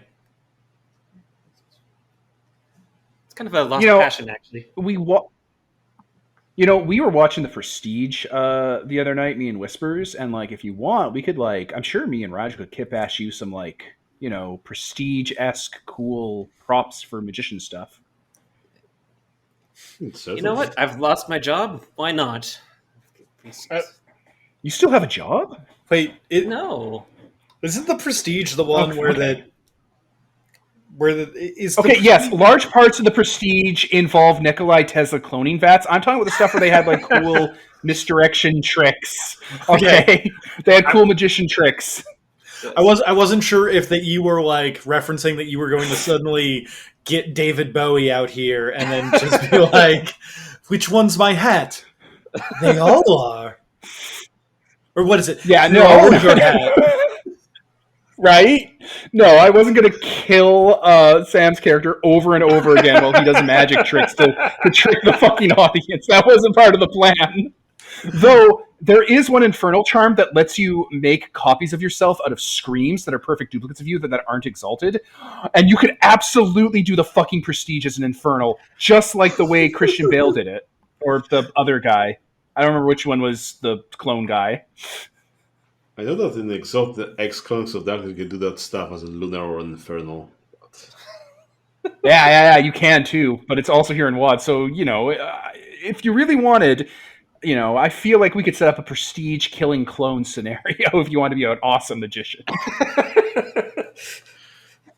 We'll put a pin in that. That's 4 dots worth of charms. Put a pin in that for later. I just wanted to make sure because, again, you are playing an infernal. It would totally be within your character to do that. No, you were right. That's literally a thing I could do. You're absolutely right. I could make infinite wind clones and then use actual surgery to make them look like Sam's character, and then have them fall into the vat and die while he comes out on stage alive, and then we just store the vats under like a theater or something for the climax. All he has to do is just wish to when Sam gets murdered by his rival.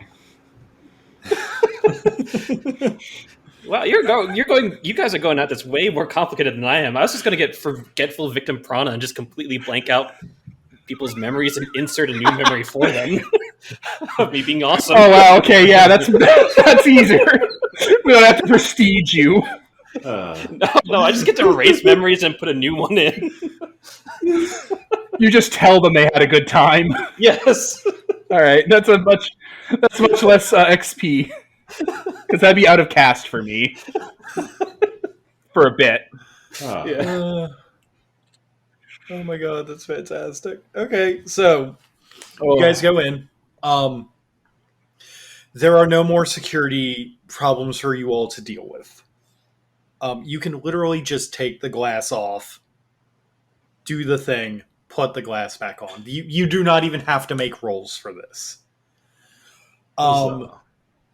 Since you're going to be busy doing that, and this would be like the 3rd time that you have remade this freaking book, I'm not even going to have you roll for it. I feel like that would just be a waste of a roll. Well, again, I was able to remake the book back in my place, so, because, so it would even be less of a pressure. The only thing that I would like is I assume that the other 2 are going to be keeping watch. 3, remember, Whispers here. Oh, I'm sorry, Whispers as well. Yes. Yeah. I would like you guys... Yeah, no, we'll be lookout. Please be lookout for me, and if you could make rolls for the 3 of you, perception and alertness, difficulty is going to be a 7. Oh, fuck. I'm not good at perception. But Whispers might be. Should I use my excellency on this? Oh, shit. Yeah, he has... Okay, Whispers has 7 dice to perception alertness, and also has the specialty tails, like being tailed. I would say that Whispers absolutely gets that specialty in this case. Oh.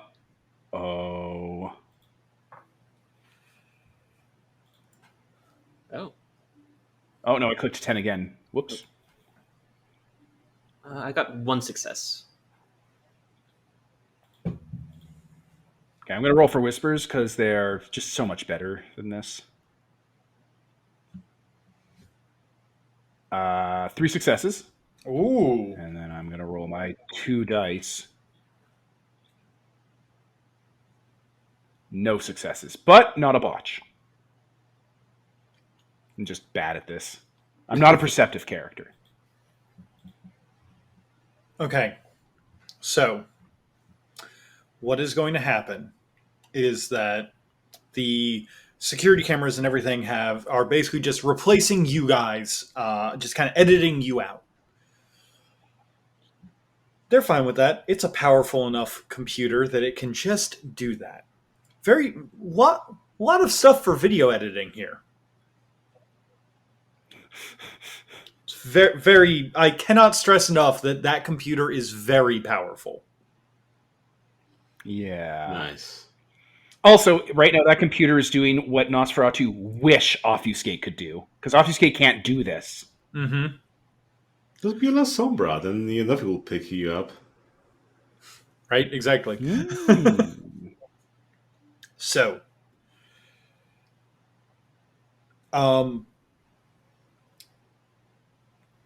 starting with Rowan. Rowan, you're looking off down one corridor that Whispers and Sadness are not looking down, and you see the form of a.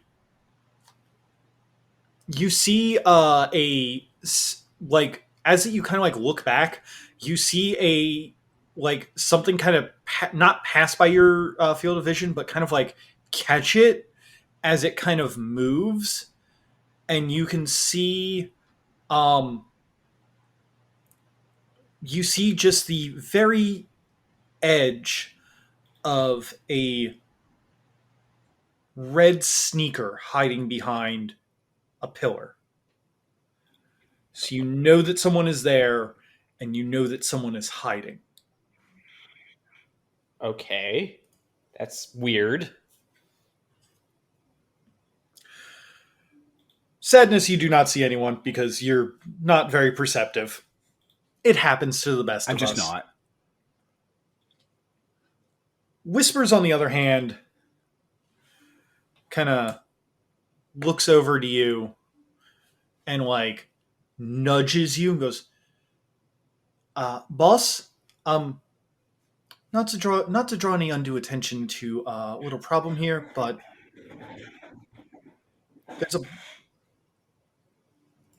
there's a bald man hiding behind that sarcophagus." Is he gonna like point it out to me and I can't see anything there? He is going to point it out to you, and you cannot see anything there. Okay, at this point, I will gently close my eyes, concentrate inward, and use my familiar power to perceive through Whispers of the Labyrinth's perceptions. Now what do I see? You can absolutely see a bald man with kind of crackly skin hiding behind a sarcophagus.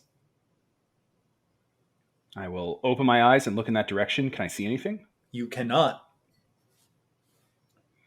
I will slowly, casually nod to Whispers, him knowing my intent naturally, and I will try to go to Rowan. Whispers is going to keep an eye on him, but trying to keep it cash. You go over to Rowan. Also, I've had weeks to think about this. Whispers calls me champion and refers to me as my champion. Oh, okay. Well, just you could not have known that, but I'm just throwing that at you obviously I could now. not have known that, but I'm really glad that you specifically said champion, because if not, I was going to call you champ or like slugger or something like that. Gotcha. Boss. My champion. So I'm going to walk right up to Rowan, cash-like. Oh, hey, Hey, bud. Oh, yeah. Hey, there's somebody with some red trainers. There is a... Oh. I'll just speak low. Yeah, okay. I can't see that, but you know what else I can't see? There is a man hiding behind the sarcophagus over my shoulder that Whispers is casually walking by. And I can't see him, but Whispers can. Oh, so it's like some sort of magic shit. Yeah, it's some sort of magic shit. Okay. How do we cash? Let Rigel know.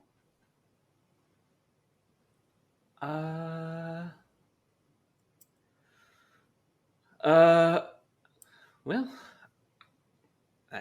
I'm just going to casually walk over him and see how he's doing. Do you want me to hang out here by the pillar? Yeah, just keep watch out, even though you can't see anything. I'll act bored. I'll do my best. I'll just act bored and restless like a old college student, and then with Rowan, having pointed out the red trainers to you, you can absolutely see them not behind the pillar, but like you can see them peeking out from the pillar. Okay, I'll keep an eye around that area and just like I'll lean against a wall and take out a phone and start browsing, I don't know, Pornhub in case someone's looking over my shoulder. Wow. Probably Mulder. Yeah, I know, right? It's a great way to freak people out. Oh, this reference is so deep. All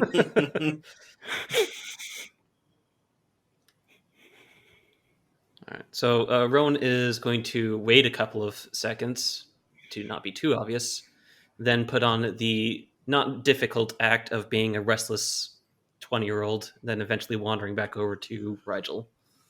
Whatever their Soviel should be rolling some sort of manipulation and hiding to hide your intentions from this guy that's probably observing y'all. Probably, yeah. Mm-hmm. Don't make me roll manipulate. It's not an excellency. Of course not an excellency, you're not a lunar. I have charisma 5, leadership 4. Make me roll that.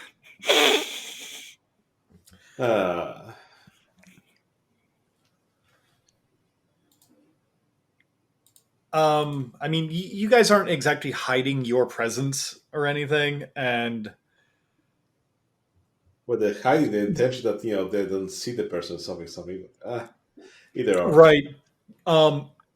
If Devin was still on the side of the guy who is using obfuscate, I would absolutely have him roll that. But the person that he's kind of keeping watch on right now is literally behind a pillar and cannot see through pillars. What a weak vampire. Right? Not the best.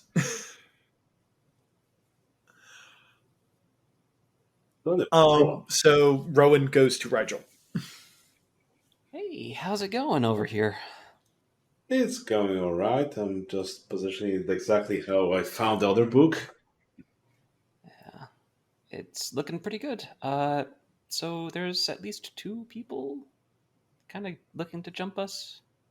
One with red trainers, one apparently behind a sarcophagus, but magically shrouded or something like that.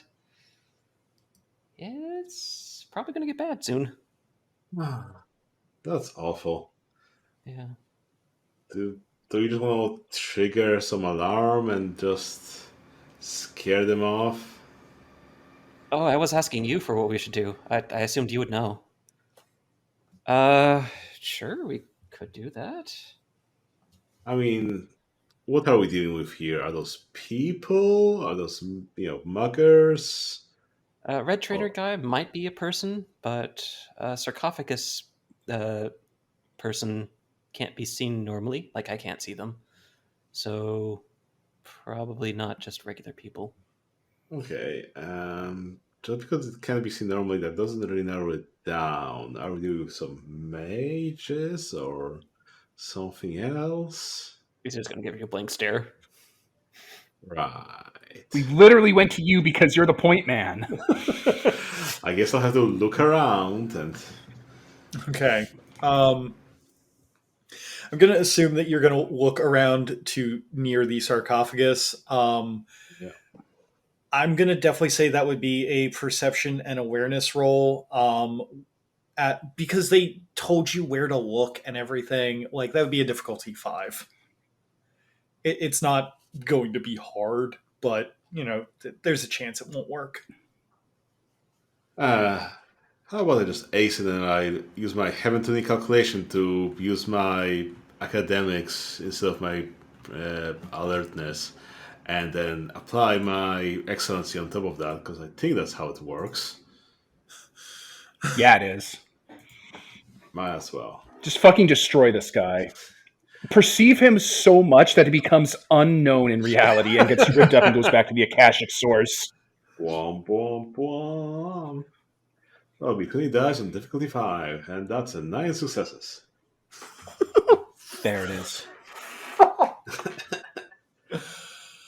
I'm imagining that guy gets perceived so hard it leaves like a carbon shadow, like an A-bomb, and his obfuscate shuts off for decades. Okay. Okay, I feel like that I need to like stare at a window for a second and like figure out what 9 successes looks like. You can Holy see the shit. I think it pores just of means this- Pete perceive. I think Pete perceives this guy and gets any info Pete wants from him, like a fellowship move, where it's like, what does he look like? What's his intent? Does he look he's ready to attack us? Does he look aggressive? That kind of shit, What right? does it look like he wants from this scene? Okay. Yeah. I do it fellowship question style. Mhm. Okay. So first off, obviously you can see this man. Um and you can see him pretty well with the mottled skin and the sunglasses that he's wearing despite it being dark out, and inside he is also bald, um and is in a suit for whatever reason.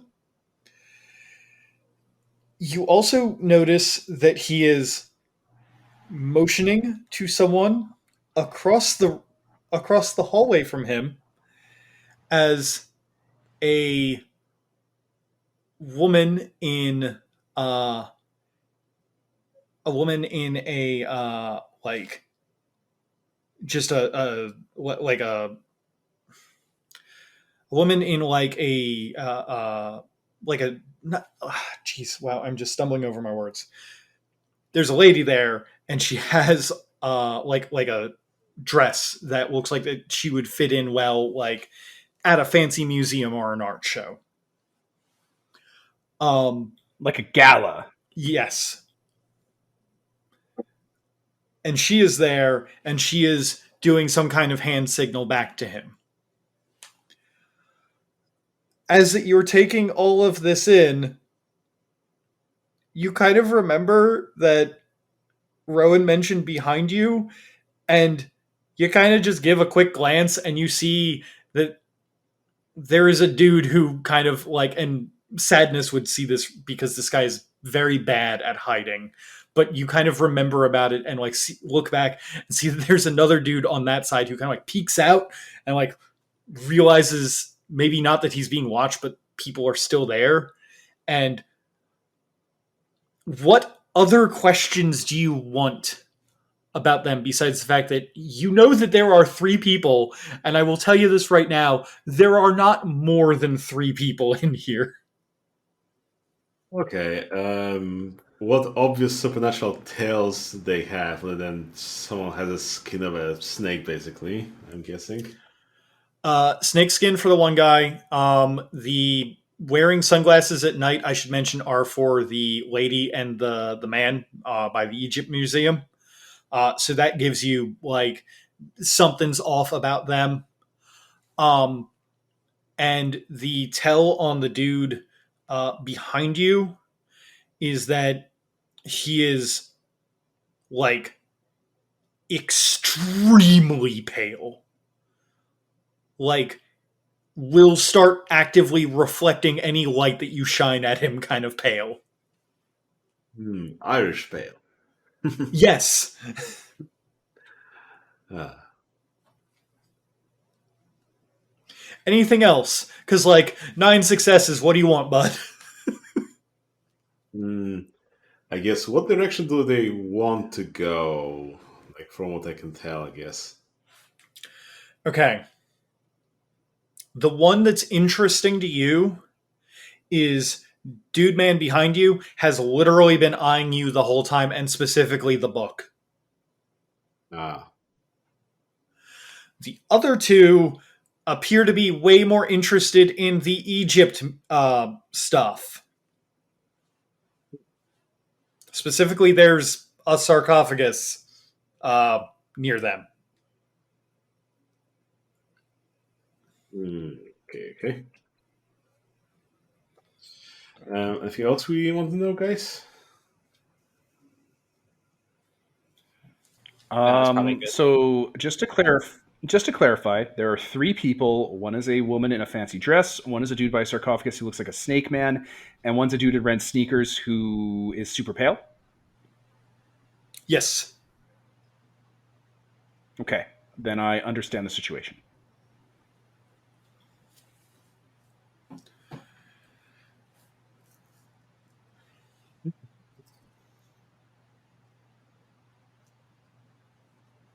Okay.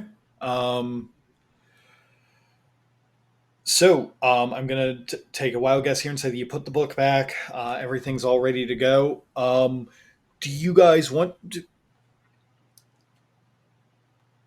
You know that they are here for stuff in the museum, obviously. How do you all want to engage with this? Honestly, I'm waiting for Rigel to give us the signal to interfere because this is his house they're shitting in. Ah, okay. Well, first of all, what I do is, take that first forgery of the book I made and, quickly remove that one passage that needs to be kept secret and just destroy it. Just in my hand with craftsman needs the tools. And other than that, I guess I tell Rowan that, there's not just two people, there's three, and it looks like we're being watched. Oh, should I go distract them? Or engage with them, or just pretend they're not there? At this point, I'm not sure what would be the best option here. I look over to End of Sadness. I'm not by you guys. I'm keeping an eye on the guy behind the pillar, and every once in a while, me and Whispers give each other knowing glances, like, I don't know, like we're about ready to start to fuck around and find out if things go bad.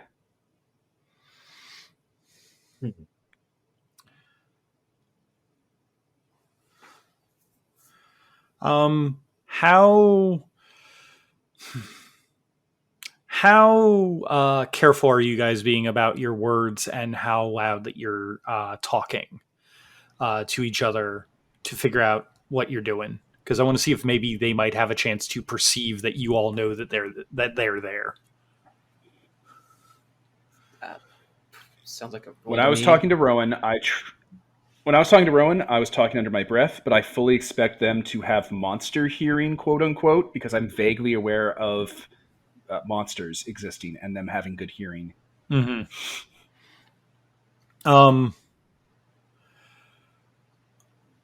I would definitely say that the talk between you all and Rigel would be where that they start to want to use their monster hearing. So if I'm trying to think of what kind of role that would be. Nothing stealth, Perception plus. Well, we're trying to. Well, because they're trying to hear, right? So it's their role. Right. They're trying to hear, which would be perception and alertness. So I'm just trying to figure out what kind of difficulty that I would want that to be at. I want to say it'd probably be like a 7. So I'm gonna actually. Sure. Some of the difficulty could be set by our stats or could be numbers. Yeah, you're right. So yeah, if you manipulation plus stealth. Yes, that sounds like the role to make.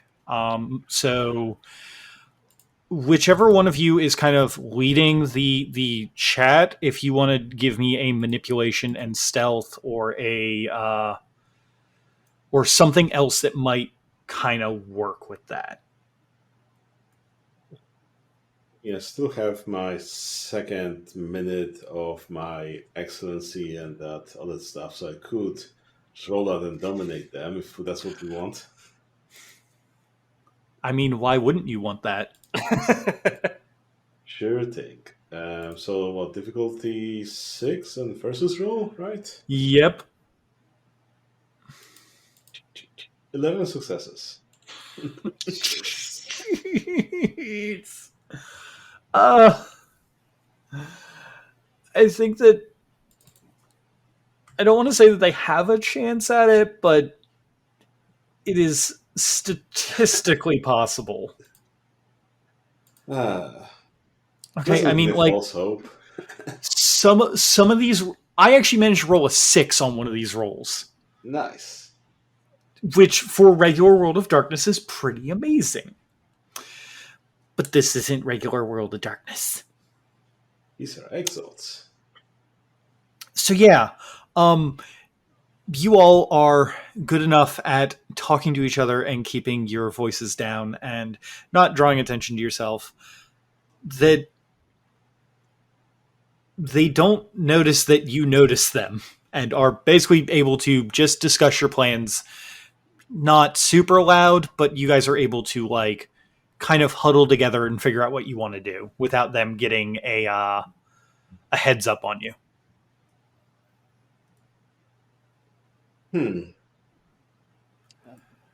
So I guess my suggestion would be to leave this, scene and let the security pick up on them. So, Well, I mean, I can't see them very well.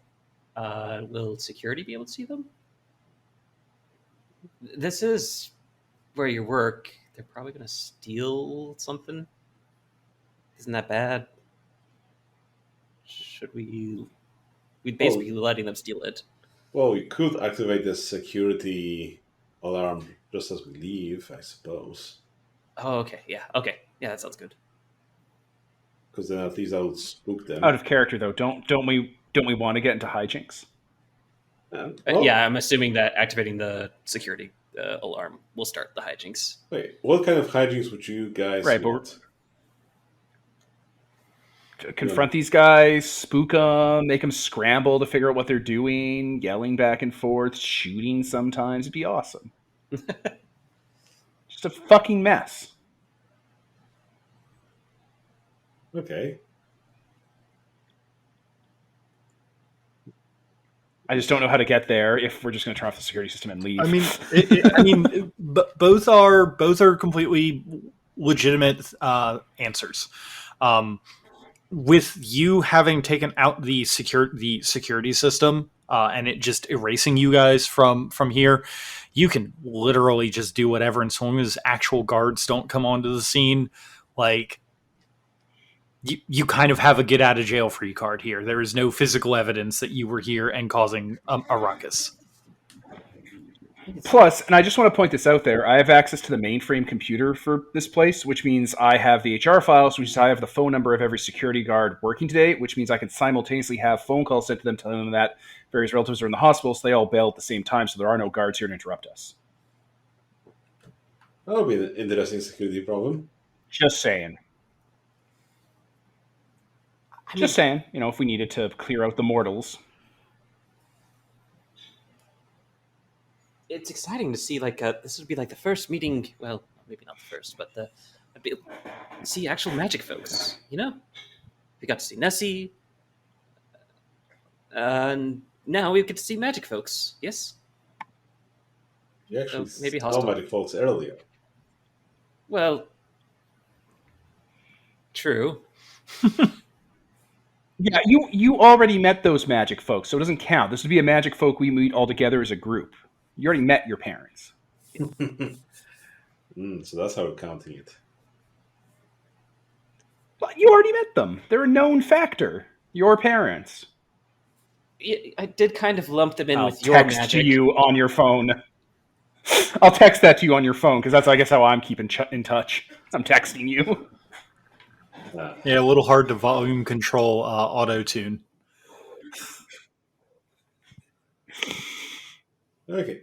Well, if we want to do shenanigans, how would we like to start the shenanigans? Is there a protocol for meeting magic people? Do you go "Here, good sir, I want to talk about wizard stuff"? Wheatmon, beat bop, ma gra, binny nog.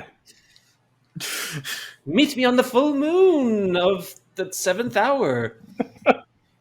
If they weren't sneaking, it might be what do you got for us? It might be something, but They are trying to not be noticed, so it will be a confrontation either way. Well, I mean, I guess it was bound to happen eventually. I suppose.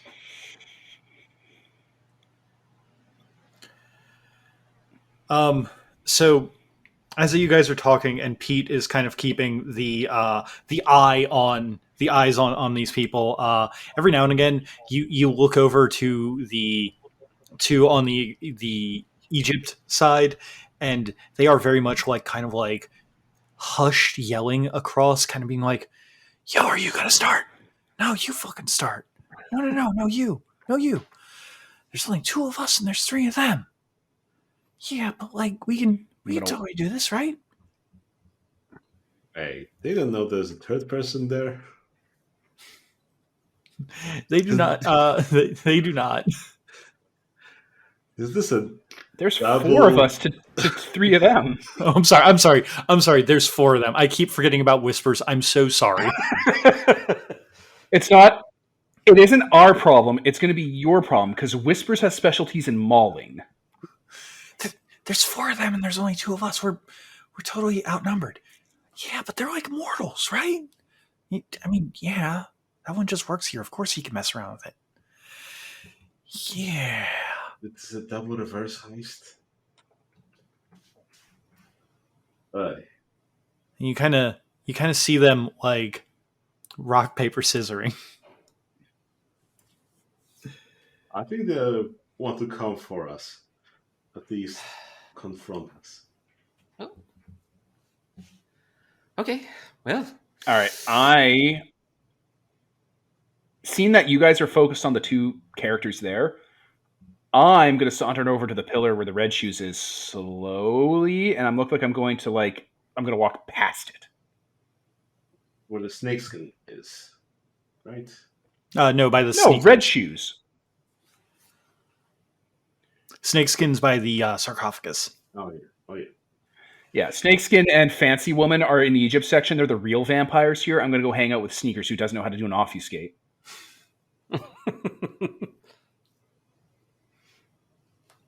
Yeah. Are you trying to be stealthy about it, or are you just walking? Yeah, I'm just walking like vacantly in the middle of the aisle, straight forward, like I'm not paying attention to someone by the pillar until I get by the pillar. Then I'm just going to lean next to the pillar and totally ignore the dude, even though I'm leaning right next to them, and I'm just going to be on my phone looking up. I don't know, I'm playing Candy Crush. I'm just going to completely ignore the person beside me as if I can't see them.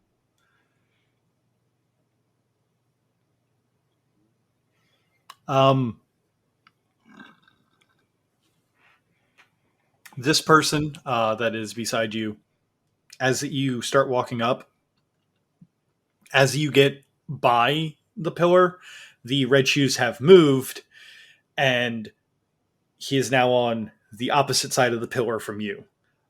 You all who are back in the room can now see this man in sneakers, jeans, and a leather and a like white t-shirt and like a leather jacket on the other side, and he is now way more concerned about End of Sadness on the other side of the pillar than you all seeing him.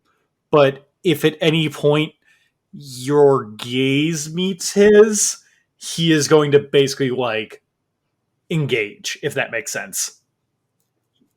Here's what I'm going to propose. Until Sam and Peter figure out how they're going to deal with the real vampires, I'm going to keep this guy trapped in a Mr. Bagoo loop, where I'm just going to so happen to almost see him, but never acknowledge that I can see him, as if I don't even know. Every once in a while, I'll look around and be like, and I'll go back to whatever I'm doing. Like something caught my eye, but I just don't know. I'm just going to keep this dude terrified, walking around this pillar. All right. Okay. Stressed. I straight up feel like that is a charisma intimidation attack roll. Like I'm attacking this guy. All right, like charisma, intimidation. 6 dice. Not bad. Difficulty 6. I'm just gonna like in a stealth game where the person might see you and it just freaks you the fuck out. I'm gonna do this to this person until the end of time. You keep getting the Metal Gear Solid question Yeah. mark popping up on his head, and he like comes around, and then nothing's there. It's like, oh, what? So I got a 7, a 7, a 7, a 9, and an 8. 5 successes. Holy shit. Okay. Until such a I'm just gonna time, terrorize this dude. until such a time as either you actually engage with him, or Rigel or Rowan engage with him in some way, I'm going to count this as you are basically just keeping him busy ad nauseum. Yeah, I'll keep him in check. All right. All right, that's me, you guys. I think in the interest of moving things along, I will head to the other two people because Rowan is just so excited to see other magic people. And people just like him, gosh darn it. So why not just go say hi? So while the third guy is distracted by your shenanigans, we can deal with the other two people. Mm-hmm. Okay. So you two walk up. How do you engage with the people in the Egyptian display? Hello? Hi? Yeah, you don't really have to hide. Hello? You're just staring at them and telling them hello, hi. Yes. Oh, okay. Not what I expected. All right, was not prepared for this. Now you do the voices for them. No. No. Okay, I gotta think of a good voice for them.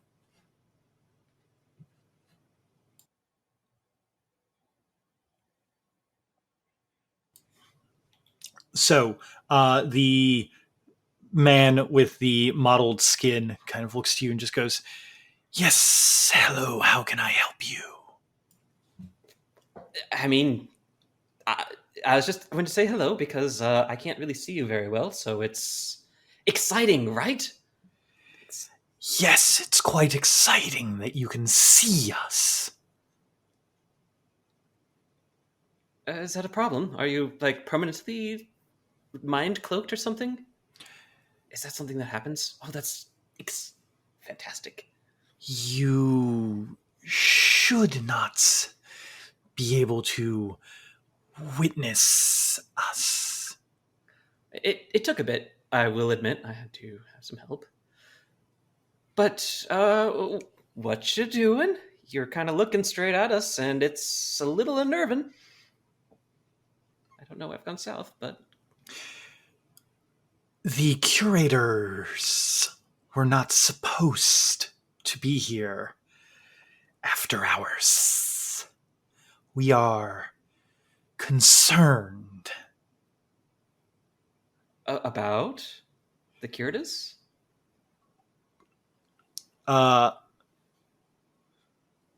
The woman looks over to him and just goes, No, darling, the curators, and like points to Rigel. Curators. The one in charge of the museum. Wow, doing the S list with a southern accent is very weird.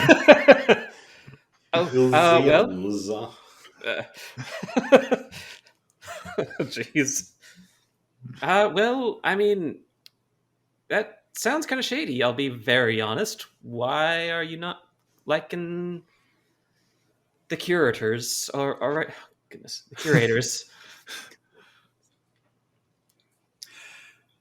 That is not your concern. Well, it kind of is now. Sorry. Hey, just be straightforward with me. Are you trying to steal things? Because I don't like that. That's not cool.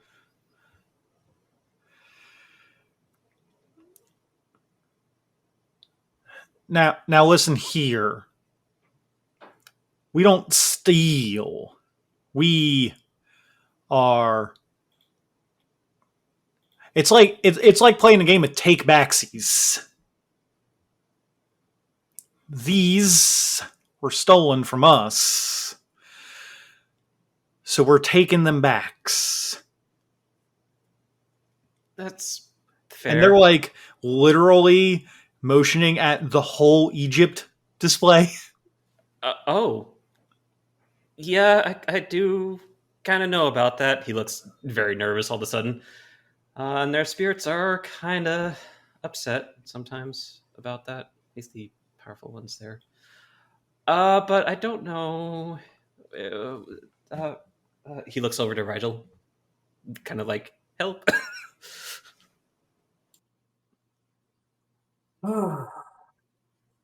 Well, unfortunately, the curators are here.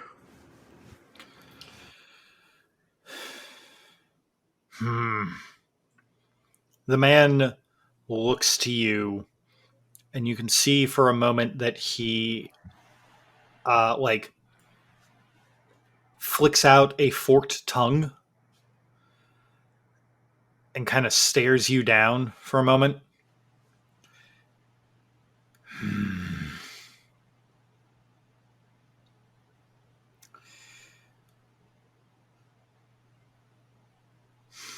No, it's not to mention that the logistics of moving all of that out between the two of you, that would be kind of hard.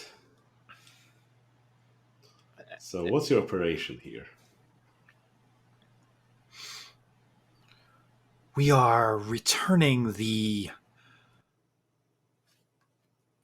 bodies to their rightful place of resting.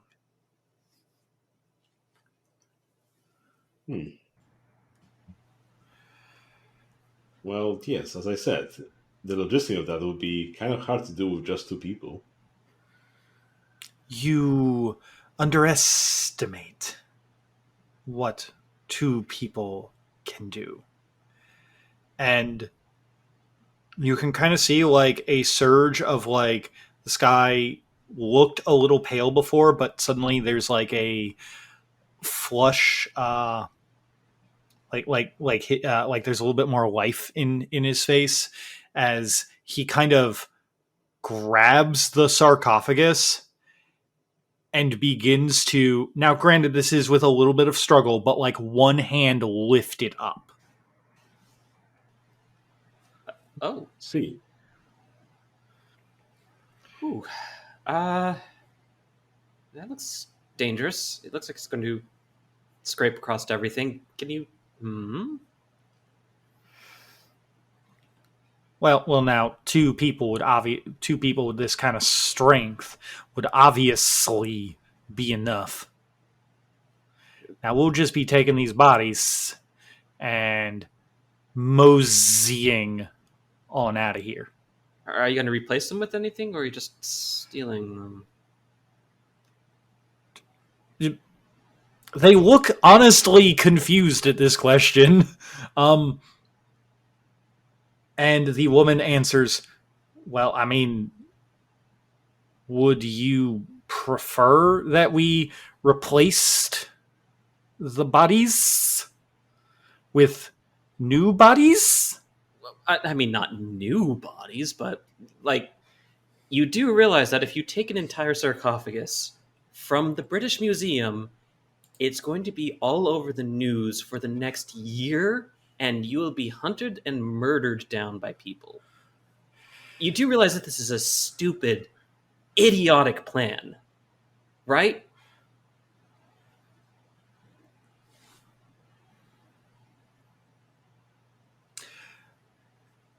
There are ways that we can replace the artistic value of the sarcophagus. Okay, where is it? Because, the security system's going to come back on in, like, probably 5 minutes. Honestly, they're probably looking at it right now. I'm honestly just like gonna like my brain's just like my brain. I just want you to know that like in my brain, I'm like, why are they socialing these guys? They're just bad guys. But also like, there's part of me that's just like, I really feel like that they should just look at each other and go, book it! And like grab the sarcophagus and start running. Well, the problem is that we built a bunch of social characters. No, you're right. You're right. All right. Well, then. We require the bodies and the sarcophagus because they are illegally obtained from our masters. If you could help us in this endeavor, we would be exceptionally grateful. I mean, I am standing right next to a curator of the entire museum. I'm not sure if I'm really... They are talking to both you and Rigel because you and Rigel are like the things standing in their way. Right. Who might your masters be?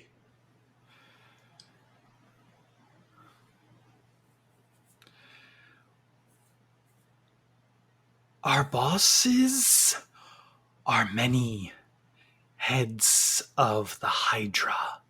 They have requested that this be returned. Many heads of the Hydra. It's so weird trying to play a smart enemy that isn't just going to draw a gun on you all. Bam, bam, bam. Blam, blam, blam. It's so weird not playing in America. Let us take us some tasers and the beating sticks.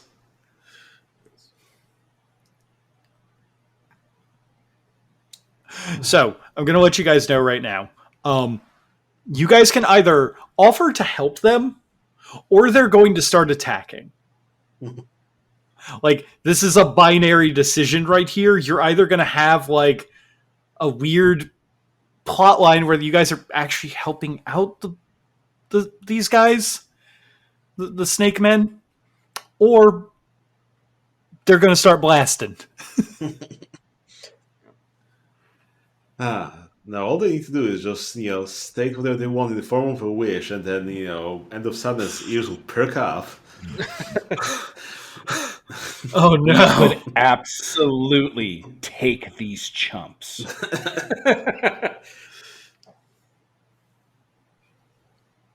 I'm practically T-posing one of them into a nervous breakdown as we speak. Oh my god, you really are. Because, I haven't stopped doing it because that keeps the guy focused on this and he hasn't realized that the charade is up. So maybe you should intermingle those things and tell them, like, oh, so what's your third accomplice doing here? As I point to that other guy to drop his obfuscate or whatever. Who's, being Mr. Magooed. Yep. Let's bring him into the conversation.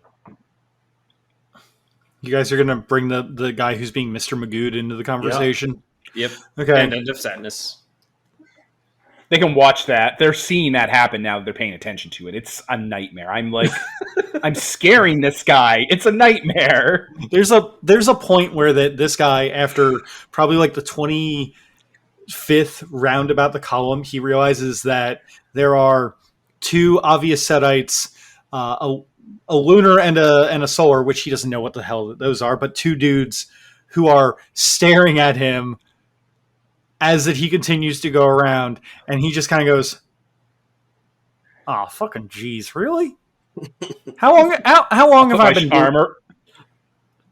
How I'll long put have my I armor been on his shoulder and just laughing.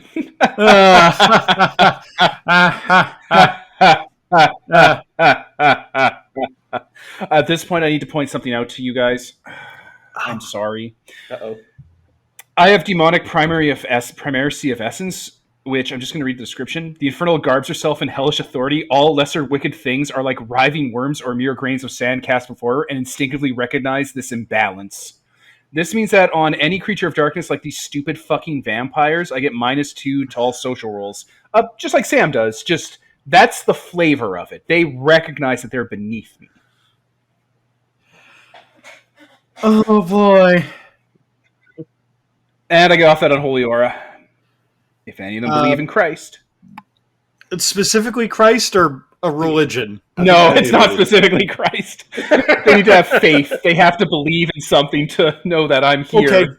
Okay. Ruining it.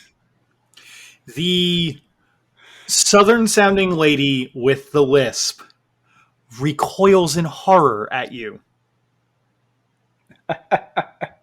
Because she does have true faith. Not in Christianity, but in something bigger than her. Yeah. I got my arm around their intern's shoulder, and I'm just kind of laughing, looking at the two of them while these, my associates are handling this deftly. So when you do that, the guys who are looking to Rigel and Rowan look to End of Sadness and the dude and go, well, who are your two friends? Well, one of them is not our friend. I thought it was yours. No, that one's not ours. They're talking about Sadness's assistant. No, not him. Not him. The one that's been Mr. Magooed. Wait. This guy isn't with you? This guy just kind of... This guy's not with you. This guy just kind of shakes his head and looks over to you and is like, nah, man, I'm not with... What the fuck are you doing here? I was trying to steal that book. Why? Like, you're not involved with the snake vampires? What? No, what? No, I wanted the book. It's an occult text. Boss wanted the book. Are you even magic?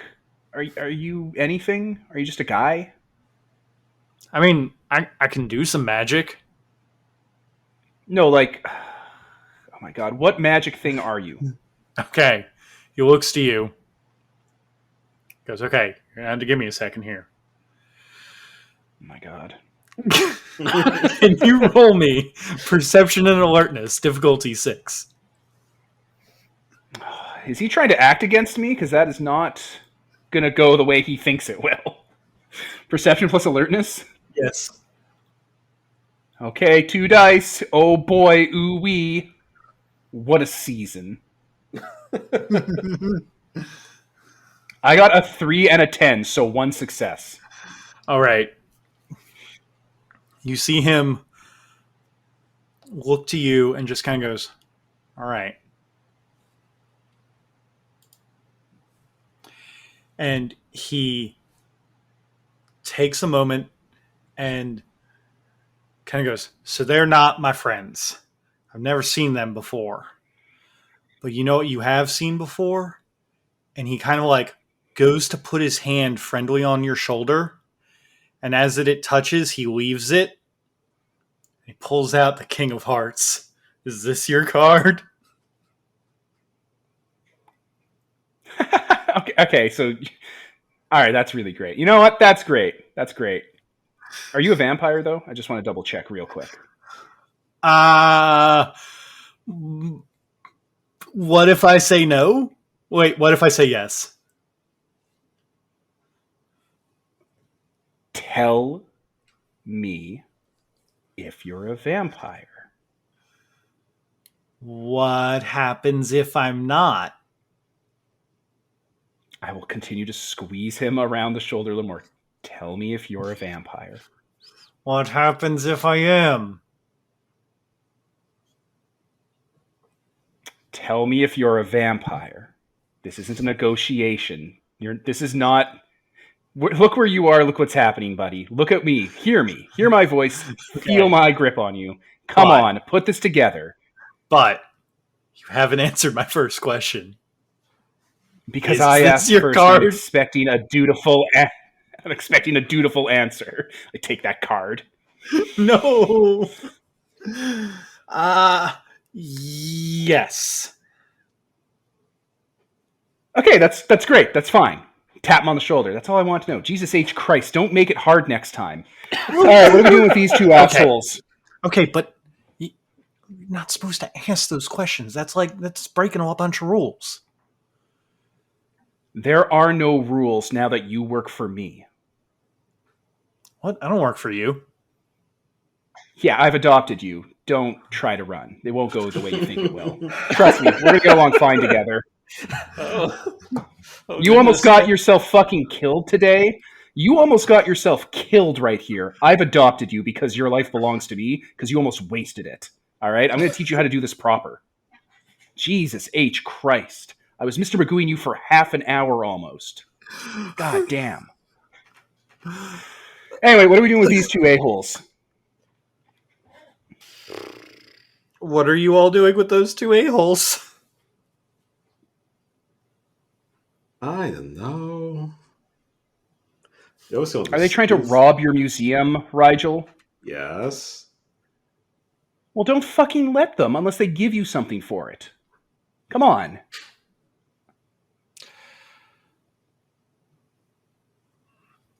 I look over towards them, see what their response is to that.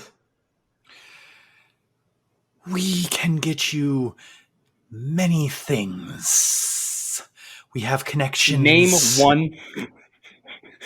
Name one thing we want now.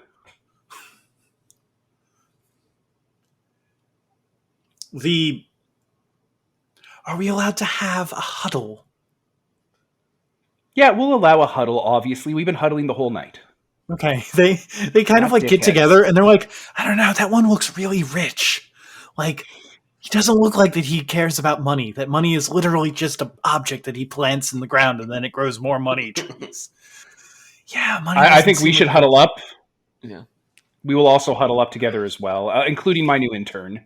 I mean, are we really going to talk freely in front of your new friend? What? Intern. Oh, okay. Intern. Hi. Anyway, okay, so I'm thinking I'm the these new intern, I guess. Yeah, we'll go over name and we'll go over name and style of dress later. Don't you worry. For now, just observe and absorb. Oh, all right, what are we okay. doing with these two fucking vampires? I'll be honest. I've been in this museum after I became what I am, and the spirits here are not happy that they're here. So if they're gonna like do a sneak and replace, I'm not against it. But they also are like setting off so many red flags that I just kind of want to punt them in the sky. Look, they look like snake vampires who sound like southern good old boys. I'm pretty sure these mummies aren't going back to where they originally came from, if you catch my drift. Oh, okay. Well, then let's go punt them to the sun. Right? Oh, absolutely So not. unless they got Those something mummies are good- definitely not going there. Oh, okay. Well, Yeah. So unless these guys can offer Rigel something that that Rigel feels is worth it, we should tell these guys to go fuck themselves. all right. Does that sound good to you, Rigel? I don't want to step on your toes here. Sorry. Yeah, I'm not sure that, we're really at liberty to give away all of this stuff, even if, it's kind of, iffy whether it was, acquired, but...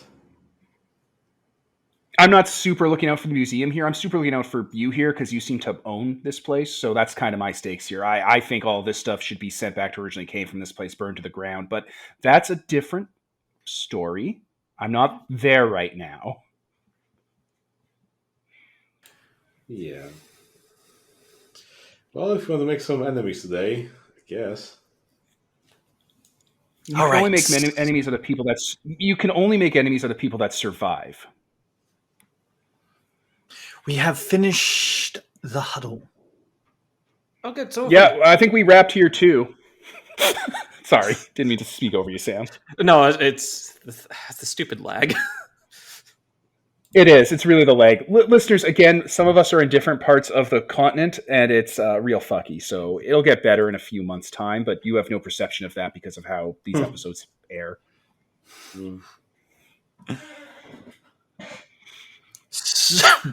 Wow. Started to cough in the middle of that. So, we are prepared to make an exchange of the bodies and sarcophaguses in exchange for ancient occult texts saved from the Library of Alexandria. I'll look to Rigel. That does sound interesting.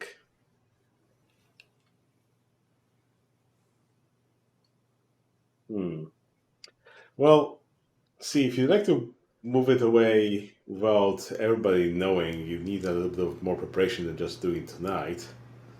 But I guess we could. And you didn't bring the text here, I'm guessing. We were not expecting this particular interaction. Well, sounds like we can Back to Rigel.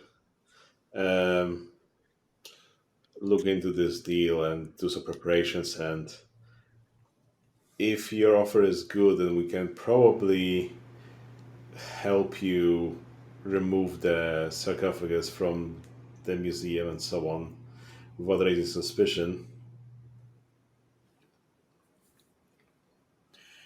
But We will have our people, as they say, speak to your people. What is a good number to contact you at? I look over to End of Sadness. I will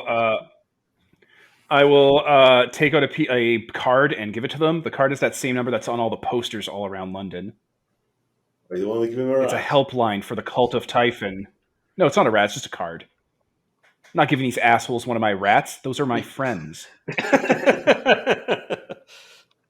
Like, I'm not a monster, guys. I love my cultists and my animals. They're my friends. That's a Cult 3, right? Yeah. It's Okay. huge in London. It's like one of the primary things starting up. Okay. When Look at you it, do and- that, Devin, I would like, unless of course anyone else wants to, if anyone else wants to do this, they are welcome to. But I would like you specifically to give me a. Wow, I'm so sorry. I keep asking this of you. A perception and alertness roll, You're killing me. dude. You keep giving me stuff that's like. Wait, you okay, keep doing can my fucking crocodile do it? Because he's kind of my backup here. Yeah, I'll let This your is what he's crocodile. for. I'll let your crocodile do it. This is what he's for. Sounds It's like to make He's up someone- supposed your- to cover for me when I... Okay. Yeah, he's supposed to... What's the difficulty? Difficulty is going to be a 7. It's specifically for not- a small tick. Okay, so an 8, a 2, a 1, a 10, a 7, a 5, and a 1. That says it's 1 success. Okay. I will have Whispers get back to you after they leave the scene. Yeah, that's fine. But besides that, everything seems pretty hunky-dory. These guys are going to, if you let them just kind of disappear again, and now you guys have the intern. Okay, intern, what's your name?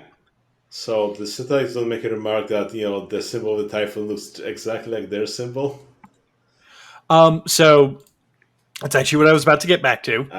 So as soon as they're off the scene, because I figure that Whispers has a modicum of sense, Whispers Yes. is going to immediately look to End of Sadness and go, "My champion, the snake people had a very weird look when you gave them the number, as if they recognized That makes it." sense.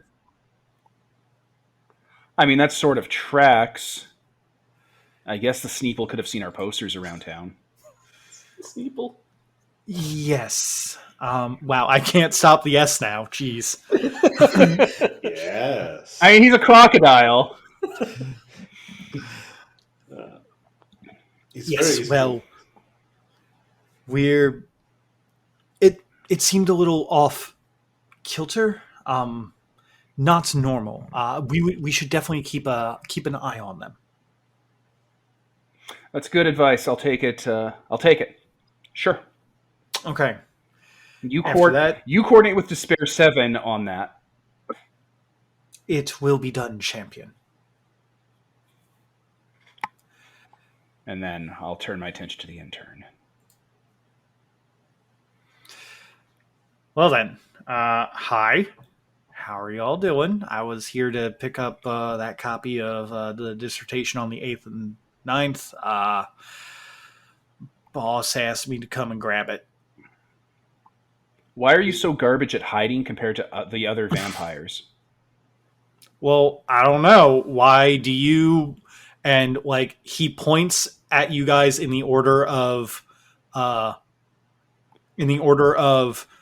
Rigel, Rowan, and End of Sadness points. Why do you kind of look like the sun? Why do you kind of look like Moonlight? And why do you look like a Las Vegas neon green sign?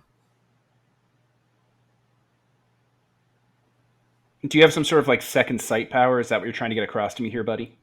That is, Because I've met Thin Bloods.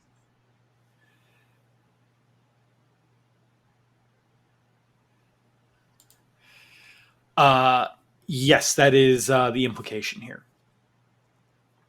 Cool. All right, that's awesome. What's your name, intern? My name, I'm Troy Cook. And what's your backstory here? You got bit by a vampire. Now you serve vampires. Yeah, actually, that's pretty darn accurate. I got bit by a vampire. I used to be like really. I graduated over from Harvard, over across the ocean. You know, like top of my class, and there was a vampire a couple decades back that bit me, and then they made me drink their blood and the blood of everyone above them, and now I kind of have to do what they say. Okay, I'm just gonna throw out a few vetting things I usually vet because you just said Harvard in a few decades and that raises a red flag. You're not super racist, are you? Wow, it's a little rough there. Again, yes or no question. I'm not hearing no.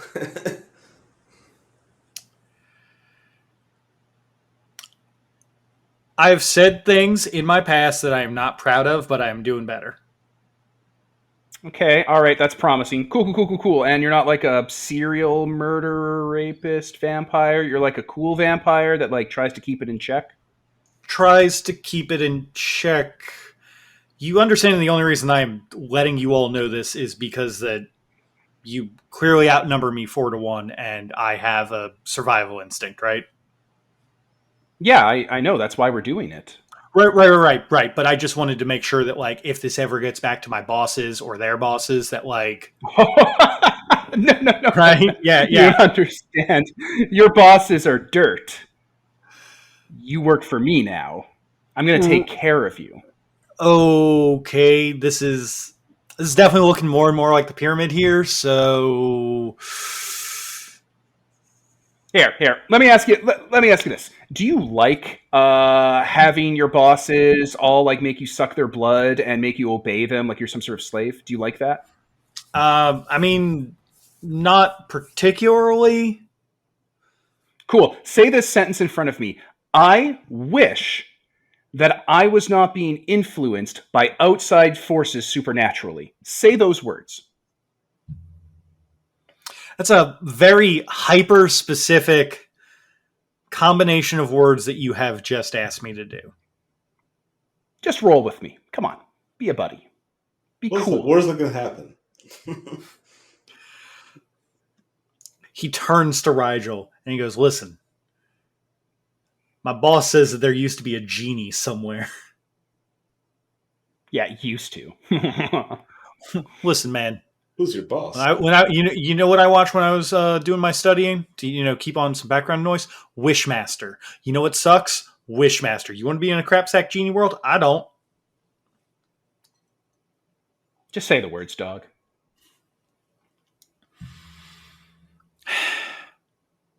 He looks between Rigel and Rowan and just kind of goes, "He's not going to actually hurt me, right?" I've never seen him actually hurt anybody. He actually goes out of his way to not hurt people, honestly. I probably shouldn't have said that, but... All right, you seem way too honest to be able to lie properly, so... Oh... I say to the character that has way more manipulation than sense. He says, in front of the character that tried the David Blaine gambit.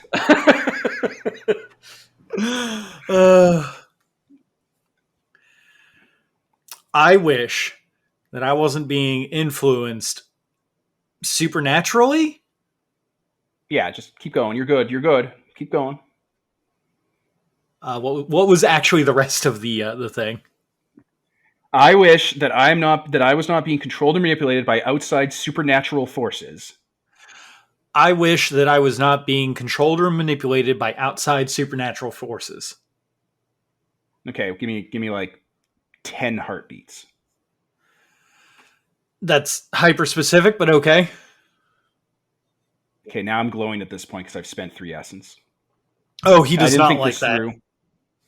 Yeah, it's not green light either. It's like mercury silver strobe lights. Oh, he is very confused that that is happening, as that it is washing over his aura vision from Auspex 2. Yeah, all right. At the end of it, I'll put my hands on the side of his head and I'll just X-ray flash the blood bonds out of him by completing his wish. And I'll say, "Wish granted." He stands there for a moment and just kind of nods and looks around and goes, "What? Wow. This is going to be so useful when I get back to the Chantry." What? Yeah, but you're not, because you work for me now. I feel like I've been really clear about this. I love that Rigel's reaction is, "What? That's our word." Which one are you To from? be honest, when you said the Chantry, I just thought that was someone's name, like I'm the end of sadness.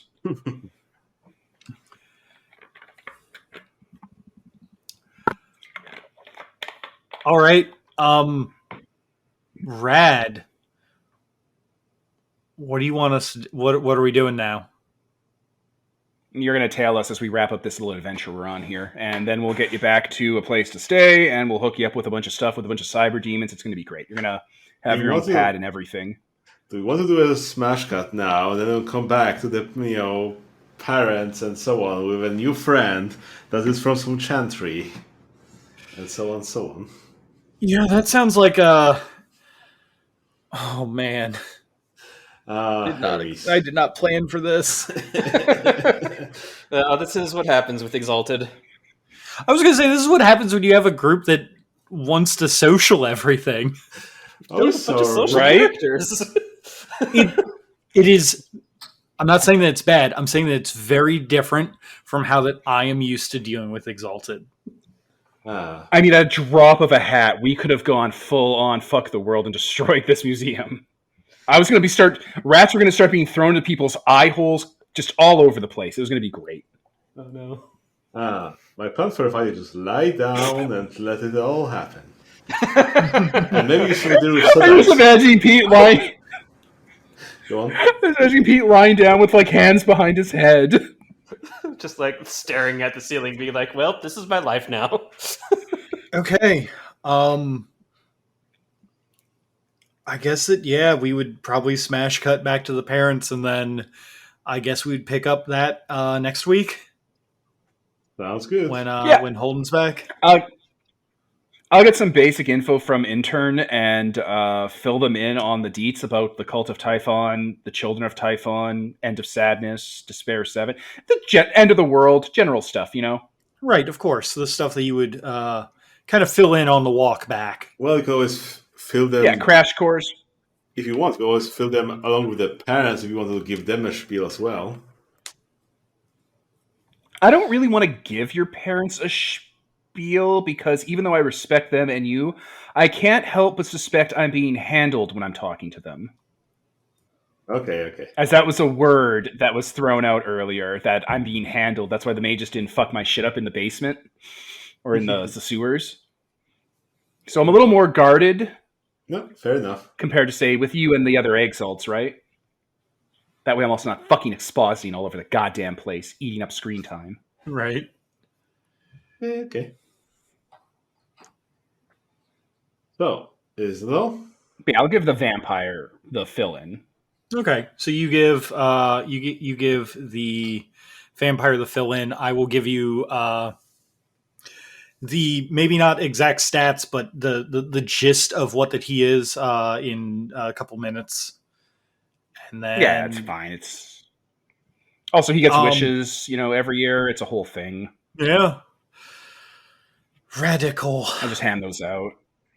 Was not expecting this to happen, but no, that's cool. This will totally.